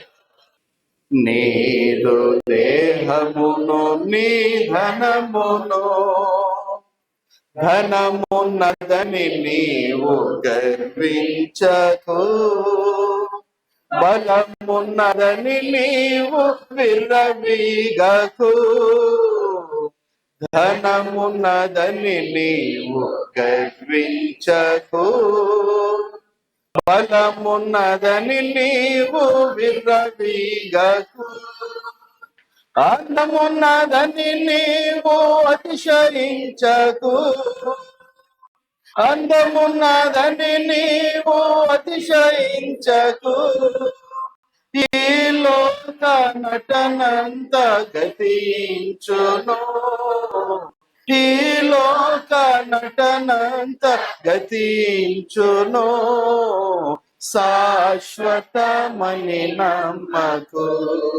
ఈ లోకము నీదు దేహమును నీ ధనమును ఏమియు తేలేదు మనమీలో కన్నునకు, ఏమియు తీసుకొని పోలేమో మనట, ఏమియు తేలేదు మనమీలో కన్నునకు, ఏమియు తీసుకొని పోలేమో మన. అనవసరములు కలిగి క్రీస్తునందు సద్భక్తితో, అనవసరములు కలిగి క్రీస్తునందు సద్భక్తితో ఉన్నత రాజ్యములో ప్రవేశింపగను, ఉన్నత రాజ్యములో ప్రవేశింపగను, శాశ్వతమని నమ్మకు. ఈ లోకము నీదు దేహమును నీ ధనమును, ఆకలి దప్పులు లేని రాజ్యములో, రాత్రింబగళ్ళు లేని నిత్య రాజ్యములో, ఆకలి దప్పులు లేని రాజ్యములో, రాత్రింబగళ్ళు లేని నిత్య రాజ్యములో, ఆనందం నిత్యానందం మహిమా రాజ్యములో, ఆనందం నిత్యానందం మహిమా రాజ్యములో, అందుండుటకు నీవు సిద్ధపడుము, అందుండుటకు నీవు సిద్ధపడుము, శాశ్వతమని నమ్మకు. ఈ లోకము నీదు దేహమును నీ ధనమును, శాశ్వతమైనది పరలోకము, శాశ్వతమైనది పరలోకము, అందుండుటకు నీవు సిద్ధపడుము, అందుండుటకు నీవు సిద్ధపడుము, శాశ్వతమని నమ్మకు. ఈ లోకము నీదు దేహమును నీ ధనమును. ప్రార్థనతో ముగించుకుందాం. నేనే చేస్తాను ఈనాటి కార్యక్రమాన్ని, ప్రార్థనతో ముగిస్తాను. ప్రార్థన అందరూ ఏకీభవించండి. పిల్లలందరూ కూడా ముందు వరుసలోకి రండి, ప్రార్థన చేసుకుందాం. అత్యంత కృపా కనికరములు కలిగిన మా ప్రియ పరలోకపు తండ్రి, పరిశుద్ధుడు వగు దేవా యెహోవా, మీ యొక్క ఘనమైన ఉన్నతమైన శ్రేష్టమైన నామమునకు మా వందనములు నాయన. దేవా, మీ యొక్క నిత్య సంకల్పములో మీ కుమారుని ద్వారా నాయన మీకు కుమారులుగా కుమార్తెలుగా ఉండేటువంటి గొప్ప అవకాశమును జగత్తు పునాది వేయబడక మునిపే మీరు కలిగి దేవా సర్వమును కలిగించి మొదటి ఆదాము ద్వారా నాయన ఆయనకు మీరిచ్చిన సాటైన సహాయం ద్వారా భూమును నింపే ప్రక్రియను చేపట్టి ఆ తదుపరి నాయన విశ్వాసం అనేటువంటి గొప్ప నాయన క్రియ ద్వారా నీతిమంతుడైనటువంటి అబ్రహామును బట్టి ప్రభువారిని మాకు అందించున్నారు. ప్రభువారు కడపటి ఆదామై ఉండగా మొదటి ఆదాము కంటే ఎంతో వ్యత్యాసము ప్రభువారు కలిగి ఉండి ఆయన ప్రకృతి సంబంధమైనటువంటి దేహమునకు ఆద్యుడైతే ఆత్మ సంబంధమైనటువంటి మందిరమునకు క్రీస్తుని మీరు మూల పురుషునిగా నియమించి తృణీకరింపబడినటువంటి రాయిగా పరిగణింపబడినప్పటికీ మూలకు తలరాయిగా ప్రభువారిని మీరు ఎన్నుకొని ఆయన పునాది మీద నాయన పరిశుద్ధ సంఘమనే దైవిక మందిరము నిర్మాణం అయ్యేటువంటి అవకాశమును దయచేస్తున్నారు. ఆ యొక్క సంఘము క్రీస్తు అనేటువంటి మూలరాయిని ఆధారము చేసుకుని అపోస్తలులు ప్రవక్తలను వేసిన పునాది మీద ఆత్మ సంబంధమైనటువంటి దేవాలయముగా సజీవమైన రాళ్లతో కట్టబడుచున్నది. ఆ ఆలయము, ఆ మందిరము, ఆ మీ గృహముగా పరిగణించబడుతున్న మేము పరిశుద్ధ సంఘమై ఉండగా మాలో మేము కలిసి ఎదగడానికి, మాలో విశ్వాసమందు, పరిచర్య యందు, గృహ నిర్వాహకత్వమందునైనా మేము కలిసి ఒకే భావము, ఒకే మనసు, ఒకే తాత్పర్యముతో మేము ఎదుగు నిమిత్తము నాయన మీరు మమ్మల్ని ఏర్పాటు చేసుకున్న ఏర్పాటును బట్టి మీకు వందనాలు తెలియజేస్తున్నాము. దేవా, ఒకప్పుడు మేము మీకు విరోధులముగాను తృణీకరింపబడినటువంటి వారమైనటువంటి మమ్మలను మీ కుమారుడైన క్రీస్తు ద్వారా సమీపస్తులుగా చేసుకుని అబ్బా తండ్రి అని మొర్రపెట్టుకోగలిగినటువంటి గొప్ప భాగ్యమును, అర్హతను దయచేస్తున్నారు. అలాంటి హోదాను కలిగినటువంటి మేము పొందిన రక్షణను నిర్లక్ష్య పెట్టకుండా మేము విశ్వసించిన దానిని గట్టిగా చేపట్టే విధానము కొరకు నాయన స్థానిక సంఘము మీ యొక్క వాక్యపు నాయన లోతుపాతులలో బలము పడాలనేటువంటి ప్రయత్నము చేస్తున్నాం. ఆ ప్రయత్నంలో భాగముగా ఏర్పాటు చేయబడినటువంటి యొక్క 3 రోజుల లెక్చర్షిప్ను నాయన మీ మహిమార్థమై మా అందరి ఆత్మ సంబంధమైన జీవితాలకు అవసరమైనటువంటి దిద్దుబాటును కలిగించినటువంటి విధానములో మేము నిర్వహించుకున్నామని నమ్ముచున్నాం. దేవా, ఈ 3 రోజుల కార్యక్రమాలలో సంఘమంతయు ఎంతో భక్తితో, విశ్వాసంతో పాల్పొందారు. ఇంకను రావలసిన వారు అనేకులు ఉండగా వీరి ద్వారా వినాడబడినటువంటి వారును తట్టి పురుకొల్పబడి రేపబడి దేవా మీ యొక్క ఆత్మ సంబంధమైనటువంటి శరీరముగా సంఘంగా వర్తిల్లడానికి గొప్ప భాగ్యమును దయచేయమని కోరుచున్నాం. మేము వ్యక్తిగతంగా విశ్వాసములో బలపడాలి. వ్యక్తిగతంగా మా యొక్క పరిచర్య ధర్మమును మేము కొనసాగిస్తూ మా యొక్క గృహ నిర్వాహకత్వాన్ని మేము నిర్వహించినప్పుడు మా కుటుంబాలు బాగుపడతాయి, సంఘములు బాగుపడతాయి. అంతిమంగా సార్వత్రికమైనటువంటి నాయన విధానములో సార్వజనీకమైన విశ్వవ్యాప్తమైనటువంటి మీ కుమారుని సంఘము బలపడుతుంది. దాని ద్వారా మీకు మహిమ ఉంటుంది. అంతటి గొప్ప స్థితిని మేము సాధించడానికి దేవా సంఘముగాను వ్యక్తిగతంగాను మేము కలిసి ఎదుగుట్లో మీ యొక్క నడిపింపును దయచేయండి. 3 సువార్థికుల ద్వారా, బోధకుల ద్వారా చక్కని అంశాలు మేము నేర్చుకుని ఉండగా వీటిని మా హృదయాలలో పదిలపరుచుకుని నాయన మేము ఎదిగే కృపను దయచేయండి. అలాగే నాయన దైవజనులు 3 దినాలలో వాక్యోపదేశాలు చేసినటువంటి మొదటి రోజు ప్రసంగికులైన బ్రదర్ సుజిత్ ప్రేమ గారిని, వారి కుటుంబాన్ని, వారు చేస్తున్న స్థానిక సంఘాల పనిని, అలాగే నిన్నటి దినమందు చక్కని వాక్యోపదేశము చేసినటువంటి దైవజనులు పెద్దలు బ్రదర్ ఎంపీ శామ్యుల్ బాబు గారి ద్వారా వారి యొక్క కుటుంబంతో పాటు వారు చేస్తున్న ప్రతి ప్రయత్నములో పబ్లిషింగ్ హౌస్ కొరకు మీడియా ద్వారా మీకు రాజ్య సువార్తను ప్రకటించాలనేటువంటి ఆకాంక్షతో అడుగులు వేస్తున్నటువంటి వారిని బలపరచమని, అలాగే ఈనాటి కార్యక్రమంలో చక్కని వాక్యోపదేశములు చేసినటువంటి మా ప్రియులు శ్రీకాకుళం బైబిల్ స్కూల్ డైరెక్టర్ గాను, అలాగే విజయనగరం జిల్లాలో చీపురుపల్లి ఇంకా తదితర ప్రాంతములు, శ్రీకాకుళం జిల్లాలో స్థానిక సంఘాలను కలిగి నాయన పటిష్టమైన మీ యొక్క పనిని చేస్తున్నటువంటి మా ప్రియులు బ్రదర్ కె సాల్మన్ రాజు గారిని, వారి యొక్క పనిని, వారి కుటుంబాన్ని దీవించమని కోరుచున్నాం.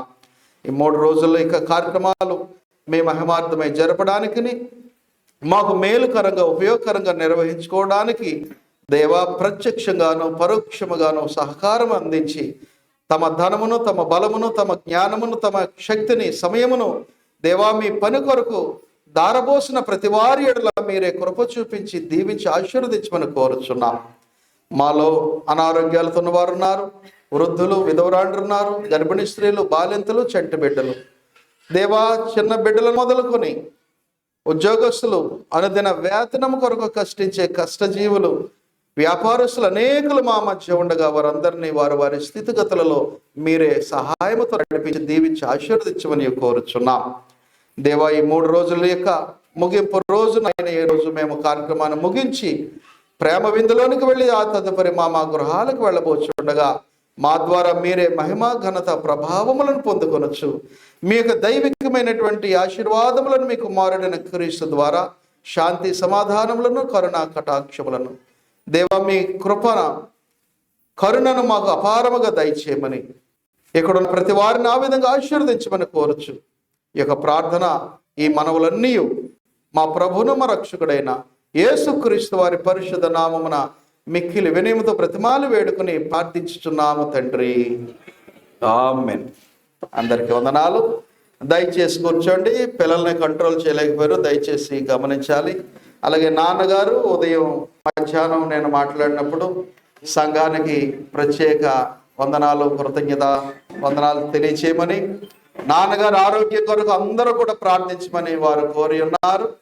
మరి స్థానిక సంఘములు రాజమండ్రి, మధురపూడి, ఉండేశ్వరపురం, సీతానగరం, హౌసింగ్ బోర్డు, ఇతర జిల్లాలలో ప్రాంతాలలో వారు చేసిన పరిచర్య మనం ఎరగనిది కాదు. అంతటి గొప్ప సేవ చేసి ప్రస్తుతము వారు కొత్త అనారోగ్యంతో ఉండగా వారి నిమిత్తం మీరందరూ ప్రార్థన చేయాలని మిమ్మల్ని కోరుచు, మా కుటుంబం తరపునను స్థానిక సంఘము తరపునను చేరువచ్చిన దైవజనులందరికీ మా హృదయపూర్వక వందనాలతో ముగిస్తున్నాము.